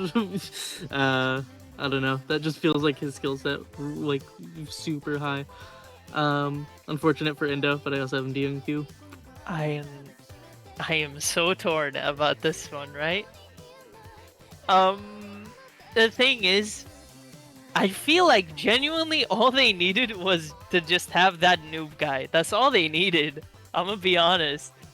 Yeah. They had that one. He's like barely in 4-digit, right? 1K, if I'm not mistaken. If they just had I'm not him, sure. I would have been way more positive. Yeah, the thing is, a couple years ago, they had those two very solid tournament players in Skydiver and Ro, and ever since these guys left, nobody really took their place in the community. So it's just been hard ever since. That's actually a good shout. Foreshadowing for 4WC, Skydiver is 4-digit now, and he's very excited about it. I Wow. was talking to him in DMs recently, and he is specifically like prepping for 4WC. So I think, That is great. But Because they already have pretty solid roster. right, to keep it short and concise, right? Like, I will put them in DNQ, but I feel the reason isn't because their players are like bad on like a player-by-player basis. I just feel like they don't have the necessary skill set coverage for this specific qualifier pool. Like, they have players that are going to be really good, and then players that are not going to get like the best score map. So they're going to have that massive gap between their first player and their last player on map, and it's just going to hurt them a lot. That's why I'll put them in DNQ. Surely I they'll mean- qualify when they shift back to their old names. Yeah, yeah. I- If we aren't signing up with VTuber Voice, Well, look, I'm also gonna keep it short. And frankly speaking, call it anti-bias, but me personally, Indonesia has just made me so sad time and time again. Not just in 4WC, but in fact in 6WC 2024, all the way back, I predicted Team Indonesia to do well, and I was astonished to see that pattern continue to maintain when I went to higher rank ranges. So, for me, man, oh, nah, it's a DNQ for me. As Yeah. much as it pains my soul to put a Southeast Asian brother down there. the tragedy.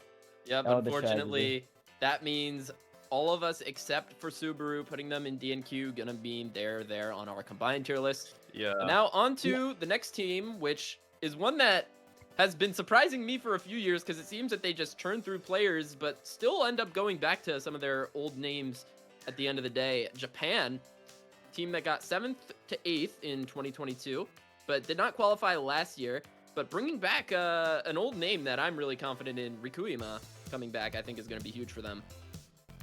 Oh yeah. Yeah.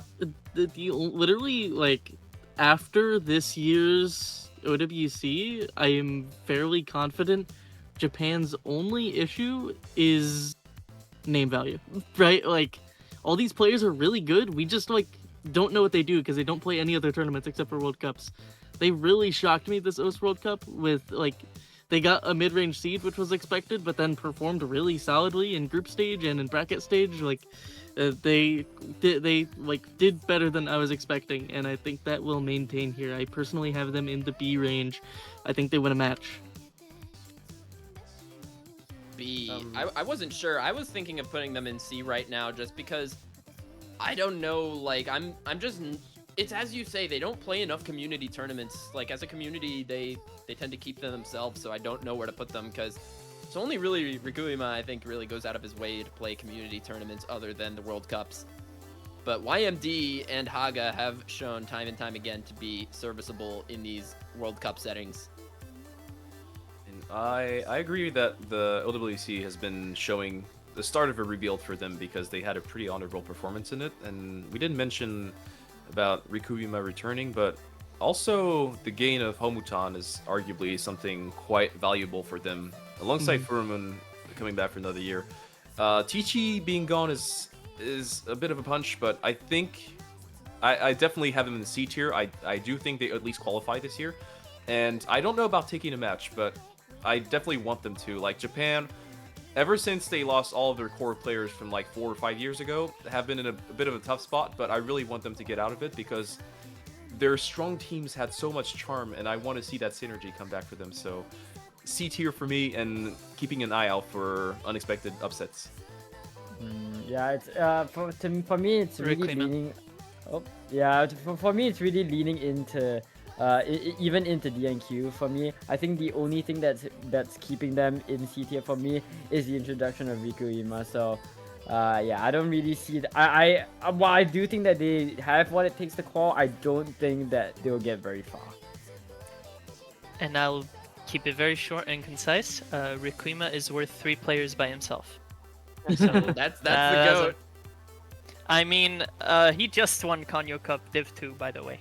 Just Oh, for your fantastic. information. Just earlier Great, today. great I Yeah. could stuff. be casting that. Damn it. Great All I stuff. will say is Requima's worth 3 players, and every single time I happen to face a Japanese team in the bracket of every community tournament that I've ever played, they kick my butt cheeks. And in the World Cup, they kicked my butt cheeks. So I'm never doubting them. Like, Buramoon, Haga, I think it's supposed to be Yamada, whatever it is.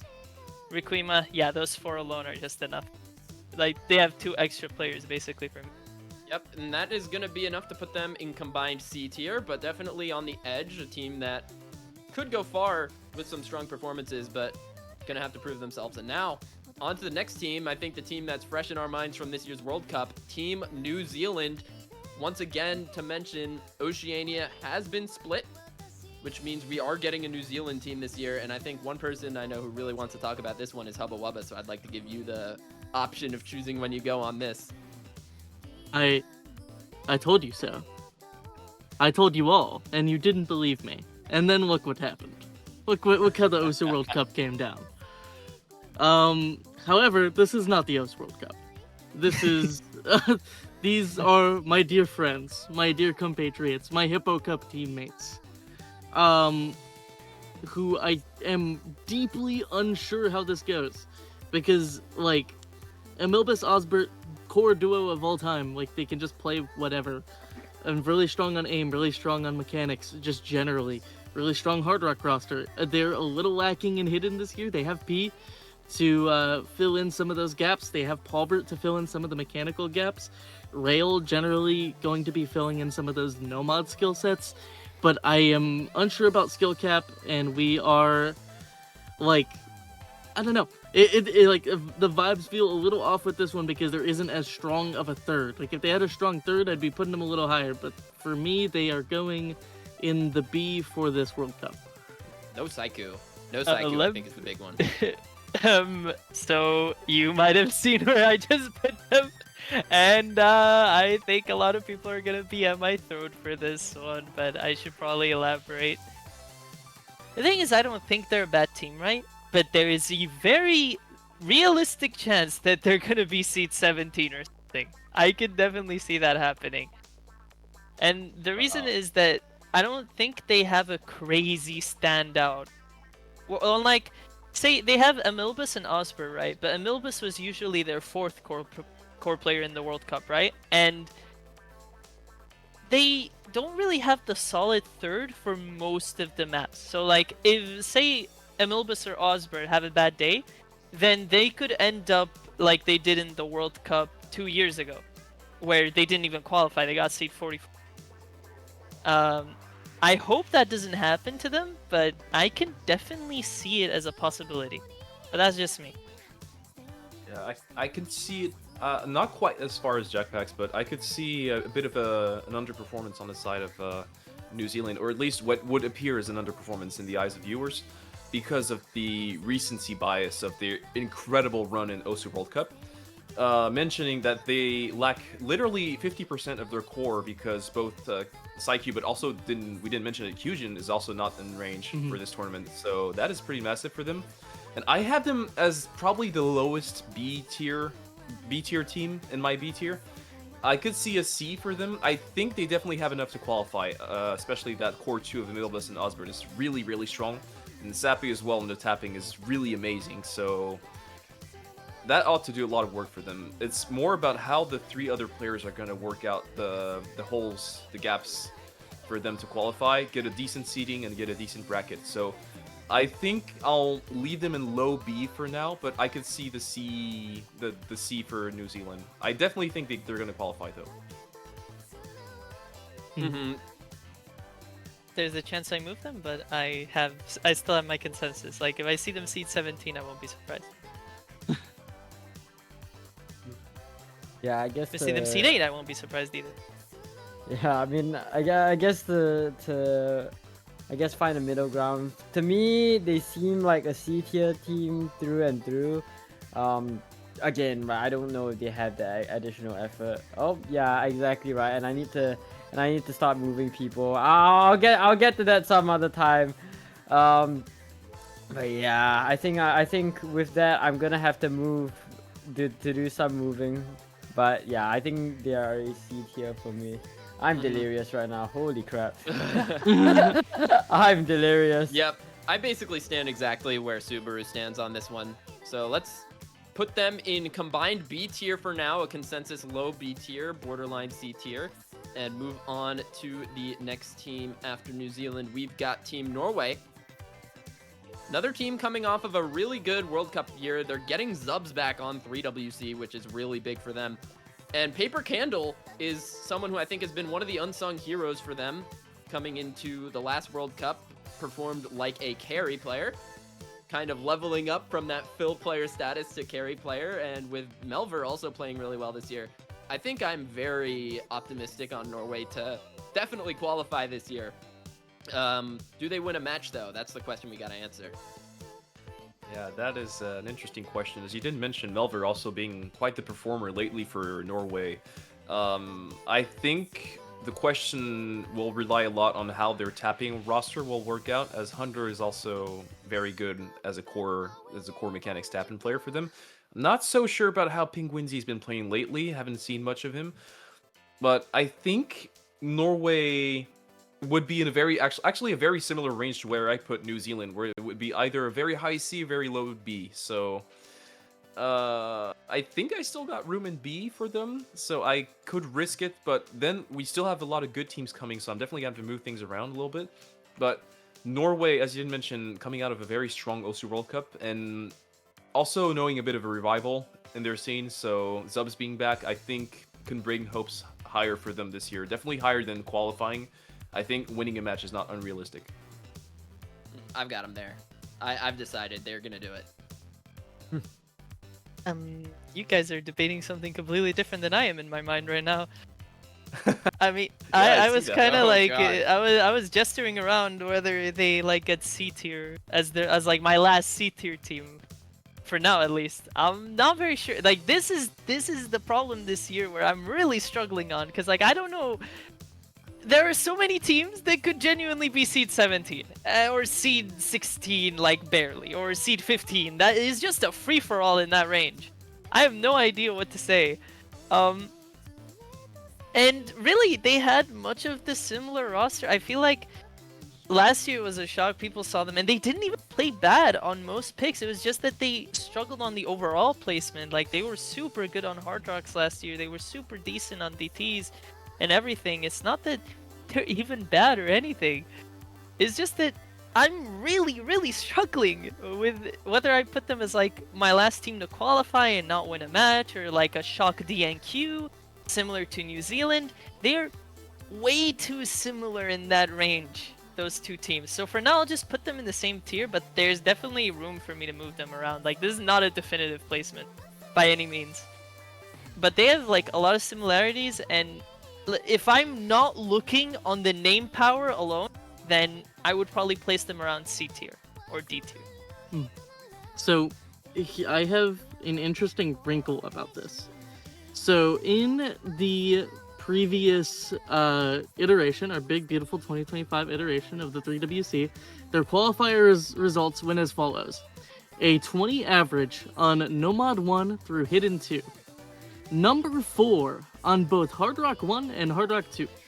And then number 11 on DT1 and number 14 on DT2. All that Hard Rock, that DT specialization stays put, like, perfect. Melver and Paper Candle becoming better bumps up all the Nomad scores, as well as Zubs being in immediately bumps up the hidden all-roundedness of this team. Like, they win a match definitely, like, in my head. Like, they have upgraded in every facet of the game. Like, I don't know, this is a all-round phenomenal core of players. I'm very excited to see them play. I like, in my head, like, them winning a match is a given. It's whether or not they win 2 matches. Like, this is a very strong team. I'm sure I'll move them around, but like I've already said my consensus. That's true. Yeah, I mean, Haba is just a really good businessman. I'm bringing them up to B, and I'm putting putting Spain back down. Yeah, you got me sold, man. How many teams can And- we have on B tier, by the way? Six. Six, So I now believe. on combined, anything we put above is gonna have to be reworked later. So we're gonna Oh, start thinking boy. about that one as we get on into some more strong teams. Yeah. And next up, we've got Team Philippines. Oh, Once again, Those own bringing Luis. back a lot of their really strong players. Nathan Ram is here, Lord Gabriel and Icarus, both here, Ramu, Beninja, and Shankar. Number 4 last year. Now the question is, did they get better? Are they gonna run that back? Is Nathan Ram still one of the best players in the tournament? yeah. I mean, No, I Nathan think Ram's so. definitely one of the best players. Yeah. I don't think there's much of a debate when it comes to Nathan Ram and skill, right? And I think for what it's worth, unfortunately I'm not too familiar with Beninja or Chonka, but I am more than confident in Ramu's ability to fill in the shoes, or partially fill in the Zone Luis shaped shoes of the previous Filipino roster. And it's important to remember, for all that Philippines lost from their previous roster, they still keep a lot of their all of their hard hitters, right? Ikarusi, Lord Gabriel, Nathan Ram, one of the stars of the OWC roster, and then the rest, the other two being being the strong players on your more miscellaneous skill sets, so your hard rocks and your mechanics, right? Covering those bases. I think Philippines have a pretty damn solid basing, and I'm willing to put them in on the upper end of B tier. In fact, do I do A tier? I don't know if I do A tier for them. I'm a bit scared right now, so I'm gonna keep them in B tier right now. Philippines, you have a yuck. You had a yuck before, but you have a yuck Yeah. again. Lord Gabriel is so good. Like, what? This guy's insane, man. This guy's insane. People are catching on. Like, that guy is phenomenal. I'm very excited to see Beninja in the team. He's a player that I feel like has been knocking on the door of this OWC team for a minute. So seeing him get a little bit of shine in the 3WC, all good with me. Ramu, as you said, becoming more of an all-rounder player for this team. And Shankar, I assume, is on for mechanics. I'm a little unfamiliar with his game, admittedly. Doing a little Subaru, I'm sure you have something on this guy. I'm a little unfamiliar, but overall, I'm very high on this Philippines team. I think A is a solid showing for them. I'm very flattered. Thank you. Yeah, I'm still keeping him in that top 6 range. Definitely an A tier team. I actually did bump down Canada to B tier to have the space for Philippines, because I do have one more team that we have yet to talk about that I definitely will have an A tier at the very least. And yeah, when it comes to Philippines, I think maybe losing Zone Luis is a bit of a hit for some of the most mechanic intense skill sets. Hard Rock maybe as well, but overall still a very similar core. And Nathan Ram is still the GOAT. And we did mention Lord Gabriel Icarus. He's also very, very good. Ramu will be coming in, helping out Nathan Ram on the gimmick and the hiddens, which will be very important this year. So I think maybe I see them more of a top 6 team than a top 4 team, but still very much up there this year. Well, that just leaves me then to talk. Here's the thing, right? It's like Nathan Ram's gonna play almost every map in the whole tournament, and he's, for me, right, he's one of the top 5 players in the whole tournament, and I'm not even joking. So that is a big part in why I put them in A tier, but I also think that the newcomers, Ramu has been consistently one of the Philippines like staple players, so having him back is really good. Even if they lose Zone Luis, they at least have that familiarity in Ramu. And the two newcomers have been trying their absolute best into getting into tournament, so I don't think like they will have a lot of trouble with getting used to 3-digit World Cup. I think they'll be fine. They will place around the same as they did last year, I feel. And that's where they are on the combined spot. We've got A tier for Philippines. Pretty consensus there. And now on to our next team, Romania. And we're going to see a lot of their strong players come back again this year. Badu, Eternum, and Origin all staying put. Lucrece and Nanoya both being gone is a big loss for them in terms of skill. But I know that there is some drama in the Romanian community, just generally speaking, unfortunately. So I don't know what affects that or if that's affecting anything. But nonetheless, Romania, a really strong team, I think, with the roster they have. Definitely a team to contend, I think, B tier in my eyes. I feel like drama-wise, Romania is like the new France, right? And I definitely agree with the B. I definitely agree with the B tier contention argument. I'm reluctant to put them there simply because of, like mentioned earlier, the overhype we had for Romania last year, seeing all of those former star players return. It's hard for me to decide. I think I'm gonna have to move some things around because I'm already lacking space in the B tier. I would want to put them in B tier. I'm gonna put them at the very top of C tier for now, but that could very much move, and I'm realizing I have to move things in C tier. So let me just DNQ Indonesia real quick, because Romania is 100% better than Indonesia this year. Sorry to our Indonesian viewers, but I think I need to secure. It's alright. None of them are awake. I need to secure this for Romania. They're definitely qualifying with such a roster. It's interesting for them to see some of their newer players make an entrance. Also, having a full roster this year is interesting. We didn't mention, of course, the core Badoo, Eternum, Origin. Origin has gotten so good at the game, by the way. Like, yeah, I want to see how far. I want to see how far they go. Capybara is also a very interesting addition for them. I do see the potential, and it's just a matter of who would I have to put down in C to make some room for Romania in B. And I definitely do believe in the capacity of Romania getting 1 or 2 wins in this bracket. At least one.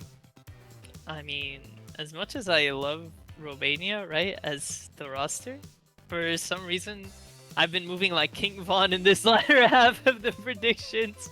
I've been the guy putting the teams lower than everyone else, but like, I think they have a lot of name power. But in practice, are they gonna really be that strong to be able to like close out matches and stuff? Because imagine with Lucrece and Nanoya, they still weren't getting above top 12. Like, I don't know. For me, obviously their newcomers are awesome, right? But I can't really see a world where they get much more than top 16, honestly. The difference is motivation, right? I talked about it in the predictions last stream. I mean, or last year, back in 3WC predictions. Like those players had a combined 2K play count for the year of 2023, or 2024. Sorry, last year was 2025. Years are hard. But like the 2 players that left had a combined play count of 2K. Like they just were not playing the game. They were not motivated. Capybara's Robotonic, very motivated. Remy Rack, very motivated. Eternum is back to playing more than twice a year. Like, the roster's back. Romania's a little bit back in comparison to last year. I have them in B, Sure. personally. But while I definitely understand where you're coming from, in my eyes, right, is that Romania, like, okay, let's look at the scenario, right? Suppose that they qualify. The problem is that while the rest of the team is gonna be solid on the lower star pools, it's like Origin has had a very big problem with, these low star ranges. Or if the pool doesn't hit hard for him, it's gonna be a problem because he's one of their core players. And we kind of saw those recurring issues even in the World Cup, where I think they placed around top 16 there. Correct me if I'm wrong. Was it top 16, top 12, top 8? I don't remember. It might have been top 12. But I think a lot of these recurring issues are gonna be here as well. So that's why I'm putting them much lower than the rest of you. It's not that I really think this roster is bad by any means. I'm being a little pessimistic this time. Yeah, I've been pessimistic on them for a while, but I think in this last World Cup, they got really unlucky against Taiwan. I think they are definitely on the upswing compared to how they're sometimes perceived, but it's just, this is where they have to, like, I think get it together. I think they can definitely scratch into the upper middle echelon of this tournament, and really excited to see how they do. So we're gonna have them in B combined, and now move on to Team Russian Federation, another country that's really good at tournaments typically, but Massive change. massive change on this roster. If anyone here is very familiar with these players, would like to go first. Ooh, those changes are worthy of an eyebrow raise at the very least. Honestly, I think they're. Yeah, I think you could go first because you're probably gonna have more specific things to say about the players. So by all means, go ahead. mean, It's kind of awkward because I have more of a knowledge of the Russian player base than most of the people on the casting team, I think. Which is by sheer coincidence. I don't know. I just happen to playtest or hang around with more, Russian speaking, I guess, players. So I just happen to know the whole team. There's not a single player on this team I don't recognize. If I had to say something, I feel like people are gonna focus too much on the losses and not focus on the fact that these players that came in are not bad by any means at all. Like, this is definitely a top 12 team. Which brings me a problem because I have to move someone around now. But, honestly, Gamer is super strong. He's always consistent. He always has that baseline score that the team is always gonna be looking for. He'll always be available as on every pick. Maxim is one of the better speed players in the tournament. Nezja is solid. Raymia has been proving to be a pretty solid speed player as well. So their roster on tapping is honestly very, very strong. And especially on a qualifier pool like this, they could even seed pretty high on the DTs. But besides that, they have Zayoto, who is CR7 mentality, and he is super strong on a lot of the stuff that the rest of the team is on. And VLJoy is also there to support them in case some of them have a bad day or they're not feeling too good. It's just really that Russia is gonna struggle on the hidden mode, stuff like that. That's what they're really missing out on, Scroll and Dasuk leaving the door. So, I mean, they could be top 12, but the more that I think about it, this is a Brazil Syndrome team again. But it's closer between C tier and B tier this time. Huh. I mean, I agree that I think their hidden gets weaker. I don't think they lose their hidden roster. Like Crime Mentality, Voljoy, Nezja, I know like the somewhat hidden preference players is at least on the side of like Crime Mentality and Nezja. Like they don't. Losing Deske sucks. Losing Scrawl sucks. But like it's somewhat 1-to-1. It's like 1 to 0.75. Like they still have a solid enough hidden roster. I think they place around the same probably. Gamer is a massive gain for this team. I think Gamer more well-rounded than some of the other players, going to be that core member probably in for every map. I am excited to see him motivated and ready to go. And Viljoy, I'm so excited to see in 3WC. That guy has been international tournament beast for a hot minute. Kind of another all-rounder person to look out for. So solid roster. I think I still have him on the B. All right, now I'm back.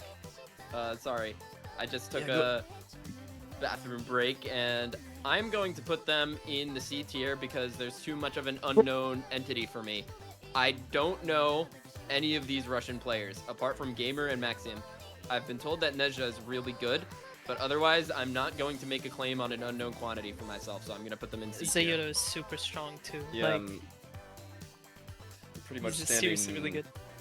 standing aside Miles on this one. I've heard a lot of good things from Nezja, but it's like you look also Gamer being back is really cool, but it's just too much unknown. I have them in C tier. I definitely think they're not DNQing, of course. Like those players on paper look very good, but you gain one OSU World Cup player to lose 4 of them or like 3 of them. That's like compared to last year's roster with how much more stacked the tournament is this year. I don't see the B tier happening, unfortunately. I might be very, very wrong, and we'll see. But I think C is safe, and I don't see a lot of teams losing to this Russian team this year in the bracket. Yeah, I mean, one last thing before we go, I want to mention is that pretty similar to Japan, Russia is also a relatively closed community in terms of their tournament scene. They have a very vibrant tournament scene that's most of the time shut off from that's most of the time shut off from the international scene overall. So because of just how good Russia is in other World Cups, I'm more inclined to believe that there is something there is ball that I'm not familiar with over like say a team like Japan, just because of how good they are historically in every single World Cup. So that's why I have them in B as opposed to I think the general consensus, which is the C tier. Wait, you have him in B? I don't see him on your tier list. You do? Oh, I put it in Jackpack's tier list. Hold on, I'm really fucking. That's fine, keep it there. I mean, that's kind of where I was gonna put them. Wait, All I'm right. really stupid. So it looks like we've got 2 C's, three Bs? Question mark. Hubba, where have you put them? OP. Sorry. A Oh lot my of god, thinking, wait, I'm a all lot of filled thinking up. from this gang. I don't know Alright, where then. to put them then. What the fuck? I gotta move somebody down. No, give me a moment. Alright, well, I looks think like B yeah. combined. Let's Alright. Last go. thing before we move on. The thing is with Russia is like, as Xfire mentioned, they always have like a shock result where they do way worse than we think. I think this year with the newer roster, with all these players that are gonna have more to prove, there's a very realistic chance that they actually end up doing better than most people think this time around. Yeah, that always happens when you do a rebuild. Like, you get to test out new talent, and they're the unknown quantity. That's why they're unknown for a reason. Like, they could shock the world and do really well, or you never know. Alright, now, there's a team I actually skipped that, surprise, somehow does not have a team. Poland. So, yeah, about What? that Osu Wha- World Cup victory, about Right. that being the whole best team in the world and stuff, not showing up for the 3-digit World Cup this year is, That's absurd. kind of crazy, right? Where? Yeah. Where? I think This I is saw aura. it. No, they're aura farming. They don't need no 3WC, bro. Sure, Yeah, This yeah, could or have It, fine. been. it kind of gives Taiwan vibes of winning 2021 and not even showing up in 2022. I gotta give, like, I don't know, since they aren't able to play, I guess I gotta give a shout to Eka, who hit 3-digit recently and is on the come up for Poland. Poland, God, despite Eka's so winning, good. Poland still has shooters not on the team that are on the come up and prepared to strike soon. So scary rosters incoming. Watch Yeah, out, USA. Poland is Watch out, USA. Poland is the strongest Poland is the country next right year. now. Poland is next Yeah. year. All right, next, gonna be handing the mic over to Gammy for Aw. Singapore coming back. Did not Aw. play in 2025, but what are we thinking of this roster? I ain't even gonna sugarcoat it, man. I'm sorry, brothers. I'm sorry, brothers. Okay, well, I will admit I'm not the most. I'm probably more familiar with the other Asian countries than my own country. But from what I'm aware, I mean, we've lost a lot of power in from year to year, and even though we've gained some new mainstays such as Qstronaut, especially Qstronaut, in fact, and Eagle as well.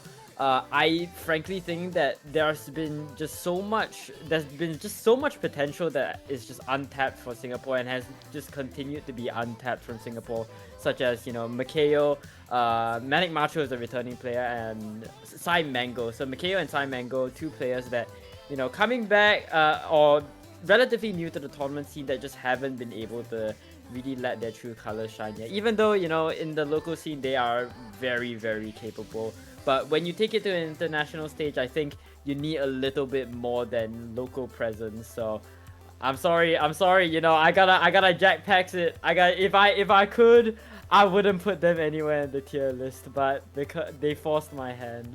So DNQ for me. Yeah. Yeah. I hope they Yeah, prove us wrong though. understandable. Yeah, This is the same. first time that Singapore has a standalone team since 2019, I think. That's just worth to mention. Were they merging was with only Malaysia? Demonical and Were they Tebi. merging with Malaysia? No, they would play for Countryless. Demonical and Tebi would play for Oh. Countryless when that used to be a thing. All right, so it looks like we're gonna be putting them in combined DNQ. Oh, that is Yeah. not. Nope. That is a different country that we are about to get to, and that is our perennial 3-time champions of 3-digit World Cup team, South Korea. DNQ, easy DNQ up from me. Easy Yeah. DNQ, 'cause I had Yeah. my copies for some reason, but Obviously DNQ. Like you No look at these forum teams- DNQ. All right, I'm sorry.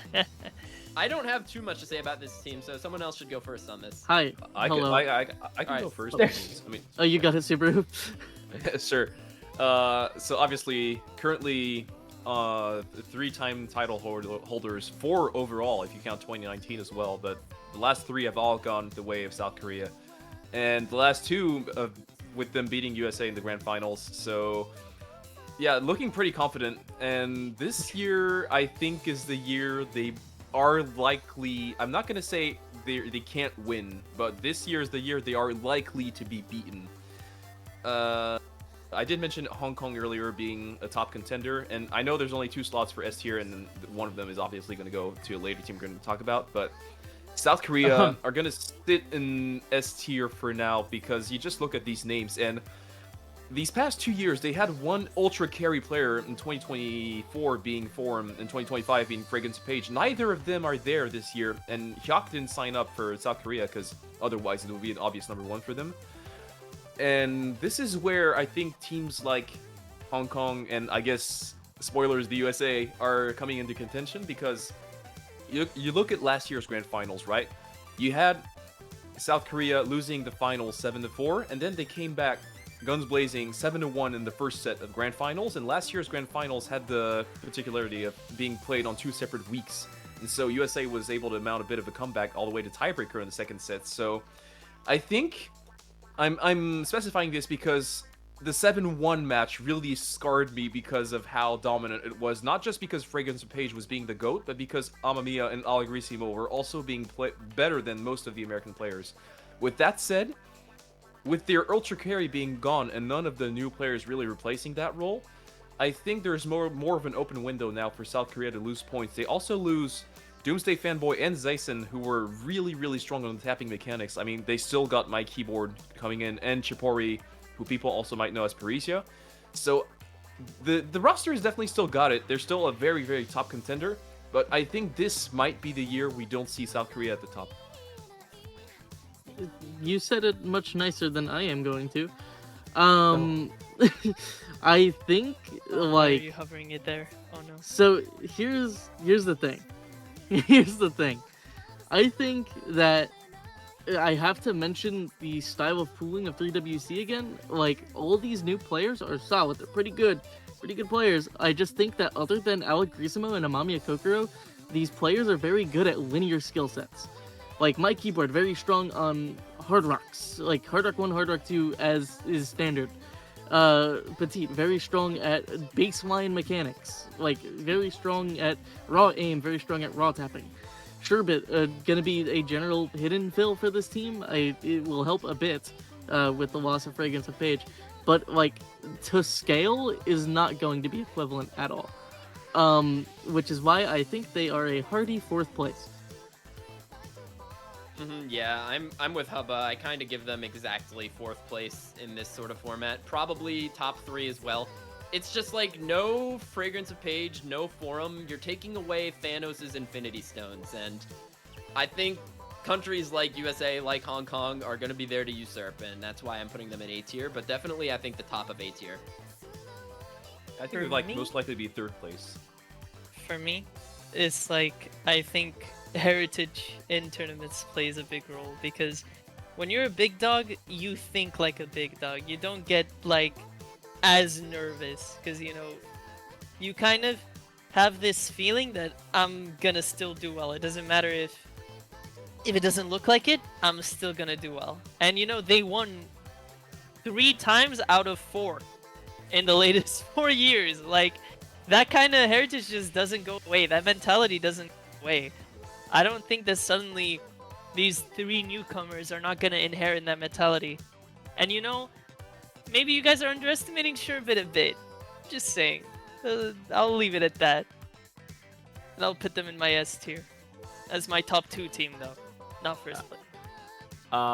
Yeah, I love glazing South Korea as much as the next guy, but for me, I'm gonna be so honest. I just want to see Hong Kong succeed, and it's one or the other. And unfortunately, with the loss of so many big, hard-hitting nukes, I'm more inclined to choose South Korea over. So yeah. Oh yeah, I wanted to mention that I want to move Hong Kong up into my S tier, which means combined moves Hong Kong up into S tier overall. That's what I'm talking about. Just to do a little bit of the shuffle early. That is fair. I've also shuffled Hong Kong up to A, I will say. Yeah, they're pretty good, and I think they have a chip on their shoulder to move up. So that looks like, unless anyone else has anything to add, it looks like South Korea gonna be defaulting to the A tier on combined. Looks I'm the outlier this time again.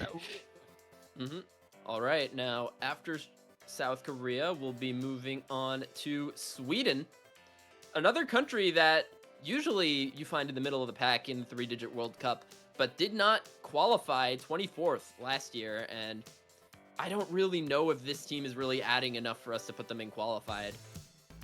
Yeah, hard Sweden's best players don't rank up. Sorry. I think that's it. That's it. It's like insane. It's basically internal insane 4-digit World Cup team and lacking 3-digit World Cup team, unfortunately. Mm-hmm. All right, yeah. then. And you have anything Not big to much add? to say. I hate to say it because I want to give a shout out to Trumpetino, who year over year has been improving in a way that I like to see. Like, OS World Cup, I was like, Trumpetino, who's this guy? And then he shut me up. He was phenomenal in the World Cup. I want to give him his flowers just before we move on.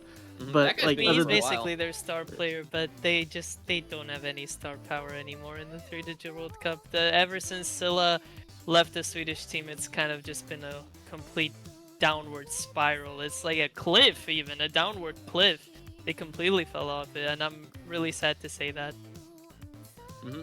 All right, now let's move on to another team that surprisingly doesn't have a roster this year. Taiwan, another former champion of this tournament, #1 in 2021. Look at all those strong players not playing this year. Taiwan without a team, and that's unfortunate, man. So unfortunate. All right, guys, give me a moment. I'll be back. Okay. All right. But real quick, I Yeah, just want to mention, like, last year, I feel like I'm getting mirror images to Hong Kong low-key this year. Because, like, we saw all these names come up last year in the prediction stream, and I think, like, we averaged a B or an A. And then they DNQ'd. So Yeah. that, like, that 1-to-1 has me fearful for how optimistic we're being about Hong Kong. But other than that, like, yeah, I don't know. It's sad. Taiwan, we miss you. I get comparing the two, but like first of all, Taiwan didn't have an equivalent of Misha Awa, and also the Taiwanese players had been gone for much longer than Suwagi and A21 have been gone for. Yeah. So, but I get comparing both situations though. That's fair. All And right. we do miss Taiwan. Now let's move Full on. sevens. 07. Let's move on to the next squad, staying in Asia. We've got Thailand, did not play in 2025, but coming back with a team this year and coming back with some firepower, no less. We're seeing Les Perry here, we're seeing Kadama here, Chai Chep. A lot of really strong players from their World Cup team playing 3WC now. So do we think this team has what it takes to qualify? Man, Oh, It's All so I'm saying, close. Singapore brings a lot of their World Cup players into 3WC, and yeah, no, it's the same case for me. Yeah, I mean, right? that's And my column. man, man, I just love your column, brother. Hold up. I mean, I like. Honestly, Yeah, go ahead. Sorry. the thing is, I feel like a lot of people are gonna have these guys as write-offs, but you know, here's my hot take. There is honestly a pretty good chance they even qualify. Like, I could see them being top 16, but I obviously can't convey that in my, you know, I can't convey that yet because I have a lot of teams in a lot of places, unfortunately, and I'm gonna have to move around a lot. But for now, I'll just put them in D and Q, but I will say that there is honestly a pretty good chance that they can qual. yeah, I have them hovering that 17 range for me. Like, this is a team that's really solid at their stuff. They're really good at hard rocks. They're really good at aim. They have some solid finger control backing. I wouldn't say like super shredder material, but like pretty solid mechanics. This is like, I don't know. It's just knocking on the door for me. It's knocking right on the door to qualification. I think I will want- move them to C tier, honestly. But I want them to prove me wrong, but like I have them D and Q. It's very close. Mm-hmm. Yeah, I mean, we have so many really good teams this year. We've got to have some people in D&Q, so... Yeah, it's really hard. I think they're like that seed 17, 16 range. Also, very much agree with that. I think it's either like them or Japan for like 16th slot. It's really in that range. Them, Japan, Germany. I can see them all around the same level. I really hope they qualify and prove us wrong because I really hate putting this team in DNQ. They are so good. You look at these names. Like 5 of these 6 players played OWC and did reasonably well. It feels so weird putting them in DNQ, but this year is just this stacked. All right, and that's where they will go, unfortunately. But now on to Ukraine. a team where this World Cup, unfortunately, with circumstances, was not really able to shine to their true potential. But coming back for 3WC, we've got a full team of 6 here, but I'm not too familiar with a lot of these players, if anyone else would like to take the floor. I could start again, because, you know, the experience with the Russian-speaking tournaments. And, well, I'm not saying, like, you know what I mean. Ukrainians usually do play in the CIS tournaments. But, this roster, like, I think they DNQ, but I don't think they're gonna, like, play super badly by any means. Because they have some very strong players. They have RevGPO. They have RevGPO is Get Loved, by the way, and they have No One Loves, who has been honestly super impressive lately. Like, I can't even begin to describe how much he has surprised me lately in tournaments. He has been one of the better DT players, speed players, anything of the sort. He's just been there every time. He's been consistent. And Kotsik has been that kind of like rock that they always have in the team to rely on, kind of stability all the time. But aside from that, that's kind of where the goodwill ends. I'm sorry. I'm sure the rest of the players are also very good, like no disrespect to them. Yeah, Unfortunately, this is a very clear-cut tournament. I see them improving on last year's seeding, but not exactly qualifying. I'm pretty much in agreement with that, and I think most of us are.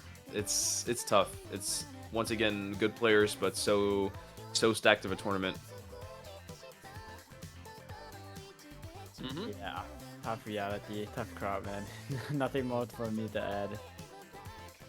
Yeah, tough. But we know Ukraine, historically in these last few years, have been a team to overperform when not much is expected of them. So hoping they could come back to that reputation in this tournament. But unfortunately, it looks like we've got a combined DNQ from them here. And now let's move on to the second to last team here. We've got the United Kingdom, a team where I don't know what to think of them because they've had this sort of set in stone core for a really long time, but now this time just throwing something completely different at the wall with Bubbleman at the helm. Easy Champ to Velcro Shoes, Haunt to Fudge, Reimu Hakare coming in, Sync HD and Polsky1 coming in. It is an entirely new show for UK. And I'm really not sure what to think of this team. It's just, once again, it's sort of like the unknown quantity for me personally. It's like, I know these guys do really well in community tournaments, maybe a lot of 4-digit experience as well on players like Sync, Polsky1 having some strong tourney performances under his belt, same with Rudge.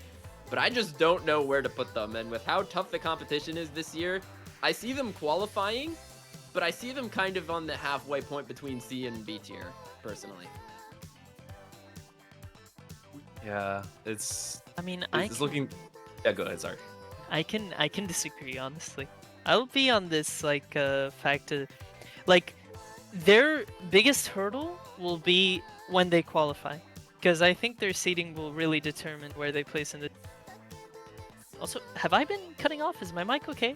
You're good. All right. You're good. Because honestly, I feel like a lot of people are gonna look on at the fact that there are so many missing players and stuff that is going on, but really, you have to consider the fact that this team is gonna be one of the stronger teams on mechanics. Because Bubbleman, Rudge, and like they could really play a carousel with the rest of their players. It is unbelievable what is going on. They kind of shifted their focus, and I think that's what a lot of people are not noticing. They're not really that gimmick team that they used to be. They can't rely on Scatso and Listia anymore and Haunt. But what they can rely on is their old guard, Bubbleman and Rudge. And you know, SyncQHD, very good newcomer. Velcro Shoes has been impressing lately. Polsky is consistently decent, has been, you know, pulling up his act in most tournaments lately. So I think a lot of people are underestimating them with no real case as to why. Like, for me, they are a top 12 team. I don't know about you guys though.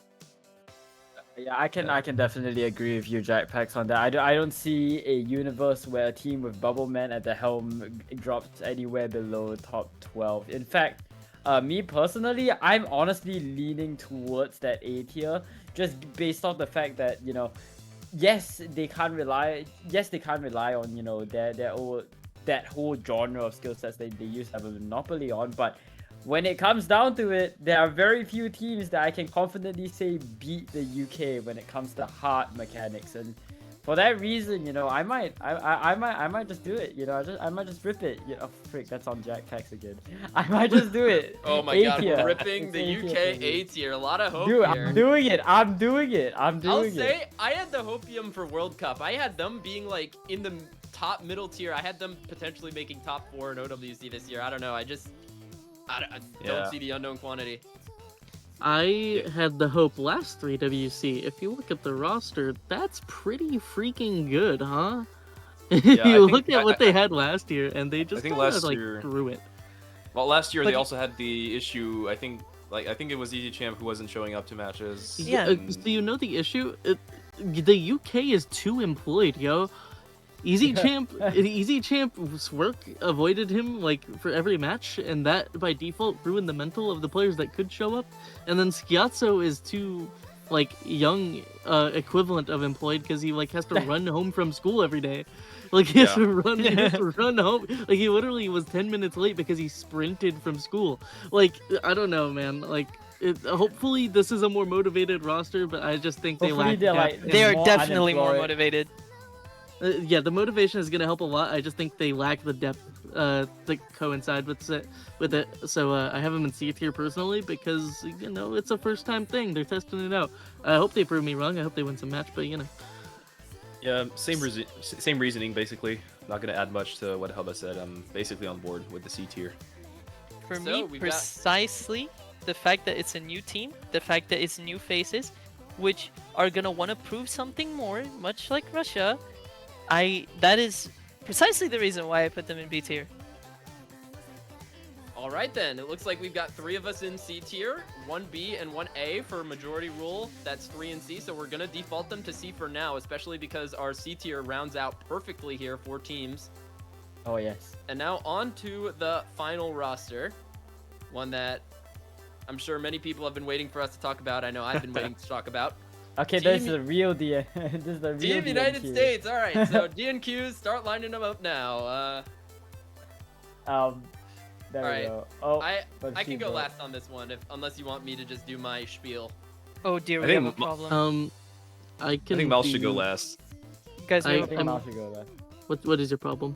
What's the problem? The D tier doesn't have enough spaces for the teams that can't qualify. It only has 10 spaces when 11 countries can't qualify. Rest in peace. Rest 1, in 2, 3, 4, peace. 5, Looks 6. it looks like Oh, it's time I to messed move up. on. I messed up my thing. I thought there was 6 in both A and B. Whoops. Sorry, certain teams. Well, United States. This is a net 1 positive. Literally, like, same roster. You just swapped Caleb for Decadent, which I think is a 1-to-1 improvement, especially with Decadent improving his hidden game. Yeah, I don't know. It's fairly. Dude, low-key, this is like, I'm seeing 4WC war flashbacks right now. I see it.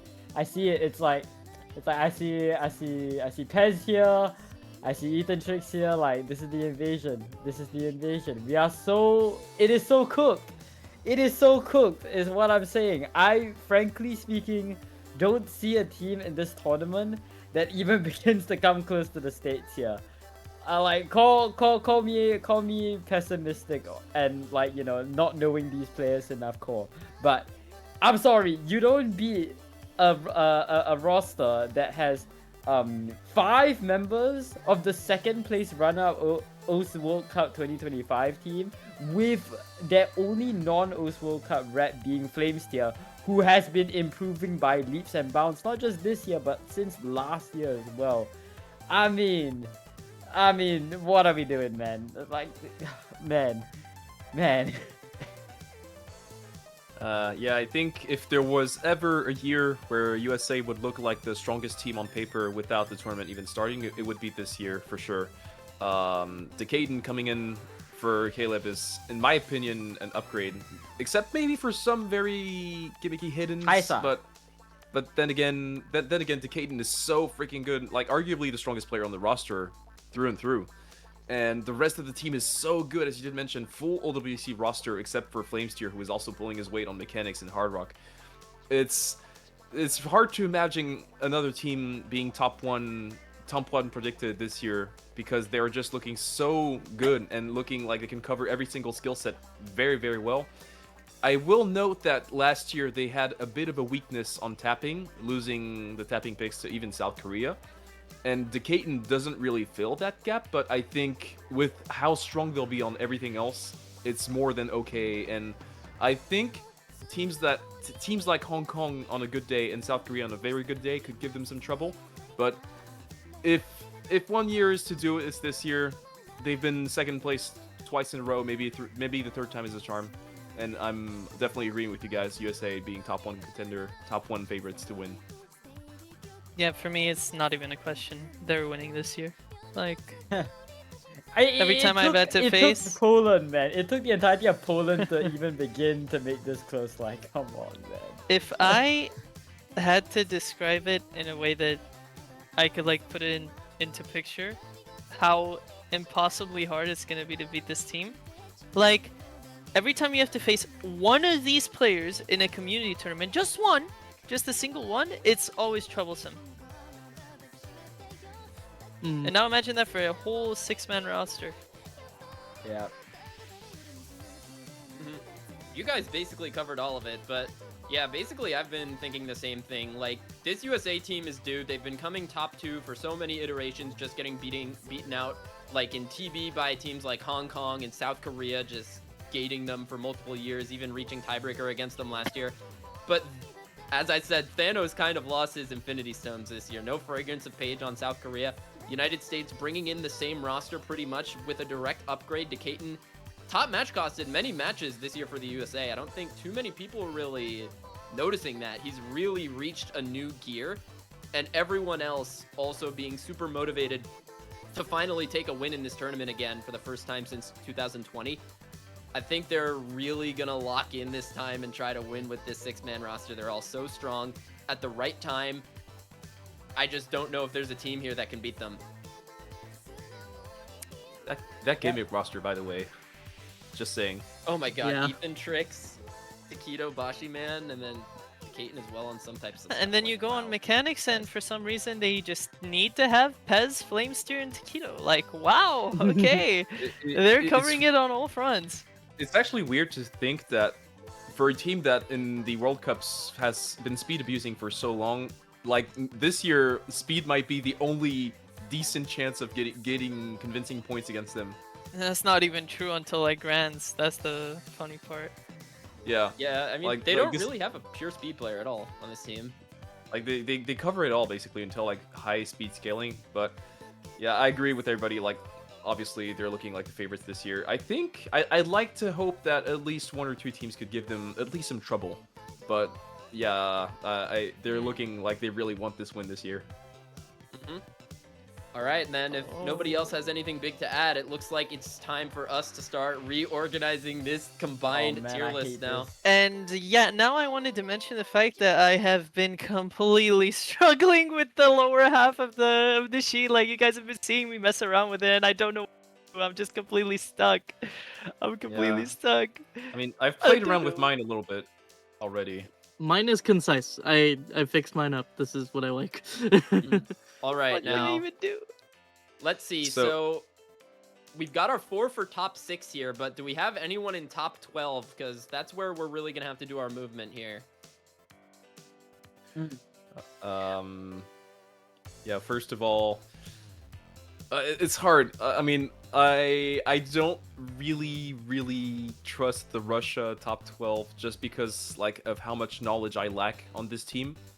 Not because I don't believe in them, like Russia is definitely capable of doing well, but you look at what I know, and I know that they lost 4 OWC players, and I don't want to sleep on their newer players because I know that teams who are rebuilding hate to hear that because they just want to focus on the new players. So it's hard, but I currently have them in the C tier, and I would argue to bump them down. I'm for that, but then which qualifies team are we bumping down into DNQ? Well, personally, it broke my heart, but I bumped Germany down despite what I said about them earlier because I really want to see the rebuilding without Kriller arc, but it's like the five-man roster against six players roster with Gamer returning. I don't know. For me, like, as good. This is a very unfortunate case. Like, I think it might be Japan. But not because they got worse by any means. I think they legitimately just they have a better roster, but every other roster in the tournament got way better. It might, like, I am really struggling on my end of the sheet to, like, am I gonna put Thailand there as like my shock qualifier and that's it, or am I gonna put Japan in the instead? All right, I think we need to speed this up a bit because we've been on stream for 2 hours and 15 minutes. So let's Yeah, lock that's in fair. 3 countries to bump down from top 12 into qualifies, and then choose 3 qualified countries to drop down into DNQ. I I think think, in my opinion, I would go Brazil, I would go Russia, and then I would go Romania. I think Romania Norway. or Austria, Hungary. Yeah, I think Austria and Hungary are in a better place currently than Romania is, and curious to see what Romania can do. But yeah, we need to get this done, and unfortunately, you just got to choose at one point. This is the hardest year to predict.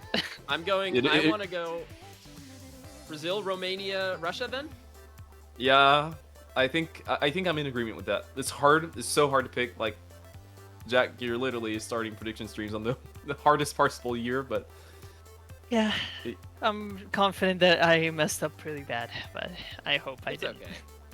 wait. So Okay, you wait, you what? you only have 4, 5. So you need 6 teams in that slot, right? Yeah. Did I just 16. troll? I might have just trolled. Yeah, Okay, I think. so. Who's coming back? All right. So Brazil is probably staying in top 12 then. Okay. Brazil, and maybe Romania. Oh shit. Oh. Okay. Yeah, take your time. So take here's your our time. top 12. So and- we got 6 teams in top 12. All right. So now we need to bump 2 or 3 down. I think my section of the list is over. We I have to think that's drop the. 4 down, or we have to drop 2 down from here. 2 down. I think think Germany. Germany's the only 5-player roster, and I hate to say this because I really wanted to put them in that qualifying tier and go in their direction that they could do it without Kriller, but you look at the other teams. I think Germany, Japan. I've got Chile, Japan. I've got Chile, Japan. Yes. Chile, Japan. Yeah, it's true. Chile's also 5-man roster. That's true. 5-man Yeah. roster, and they're relying on Alfeu and Gonza versus relying on Fled and Runny Sunny with also Lion. Yeah, that's fair. Any I objections? mean, I'm clearly the outlier. I'm clearly the outlier on the list, though. I won't comment. Hubba, are you here? He is still muted. Okay, he said he has to BRB, so we're gonna move on without Hubba. And yes, this is the tough decision we have to make because these teams in qualifies are like we're looking at this like so many of these teams deserve to have like a fighting chance, at least on like a tier list standpoint. But we've got to make the math work somehow. And Yeah. on this, it's like I just don't Yep. know because these teams all deserve better. So probably Chile and Japan. I guess you see Germany over Japan. I think I do see Germany over Japan. Yeah, but same. then I have there to was agree. also Thailand, who we weren't too crazy about putting in DNQ. I didn't agree with you guys on that. I think they're pretty clear-cut DNQ. They really need some heroics there. And also, you were talking about it beforehand. I didn't look at the qualifiers pool, but you said it was pretty mechanics heavy. I think that typically favors a team like Germany. Yeah, that's fair. That's fair. So do we go Chile, Japan, and call it a day? I think so. Yeah, I think that's a strat. Yeah, it's just you got to make those decisions. So Alright, I think I'll make one final change on my. Wait, Chile. I can't believe I somehow managed to convince you guys to have France in A tier. You convinced them. You didn't convince me. Yeah, No, I mean, I of kind of course. changed it as we went through the course of the teams, and then I realized, wait, they actually have way more of a chance than I thought. I love you guys. All right. And it looks like we've got it here. This is our final screenshot now. tons of disagreements, tons of parity. I think this is a very, very competitive tournament, especially in that like. UK, please. ABC UK, tier. please don't disappoint. Should I me. put UK, my please teams don't in disappoint order? me. I mean, not all of them are. It doesn't really matter. Unless Okay. I ordered my S tier, but none of the Yeah, other that's the only tiers thing are I really ordered too. Yeah, I should do mine too because like having USA not first this year doesn't feel right. So. But yeah, but- otherwise, this is gonna be it until y'all are done pre-ordering. Pick'ems are going to be interesting this year. Oh right, there's Pick'ems. Oh god. Any last Oh. shout-outs here? Any teams that you think are being robbed in this tier list right now? I'm Please, On sure. everything Greece, UK, Indy please tier. on everything UK. Oh my goodness. Subaru, you didn't put Greece. Oh, I'm so sorry. I'm so sorry. Let me add Greece real quick. Right here. There we go. Well, at least, I mean, try to prove us wrong about Greece, I guess, Jack. And Hey, thanks I for mean, joining us. Greece. Greece has never not qualified. I mean, They never not qualified. It's true. I And like welcome that- I back, like that Hubba. You missed our changing of the combined sheet, but we moved down a couple teams into qualified. We moved Russia and Romania down there, and then consequently also moved Japan and Chile into DNQ. But that was just to make the numbers work because this is a tough tournament. Mhm. And do you I'll have be the anything outlier. final to say before we cut it off? Ah, that seems fine with me. I Yeah. like what I'm I- seeing, and let's go Canada! Woo! Nobody else has Canada up there. Eyes open for surprises, that's for sure. So we are now closing, and that's the final image. Then I guess. Yep, Yep, take your take your screenshots screenshots. now. Clown us Screenshots now or later. never.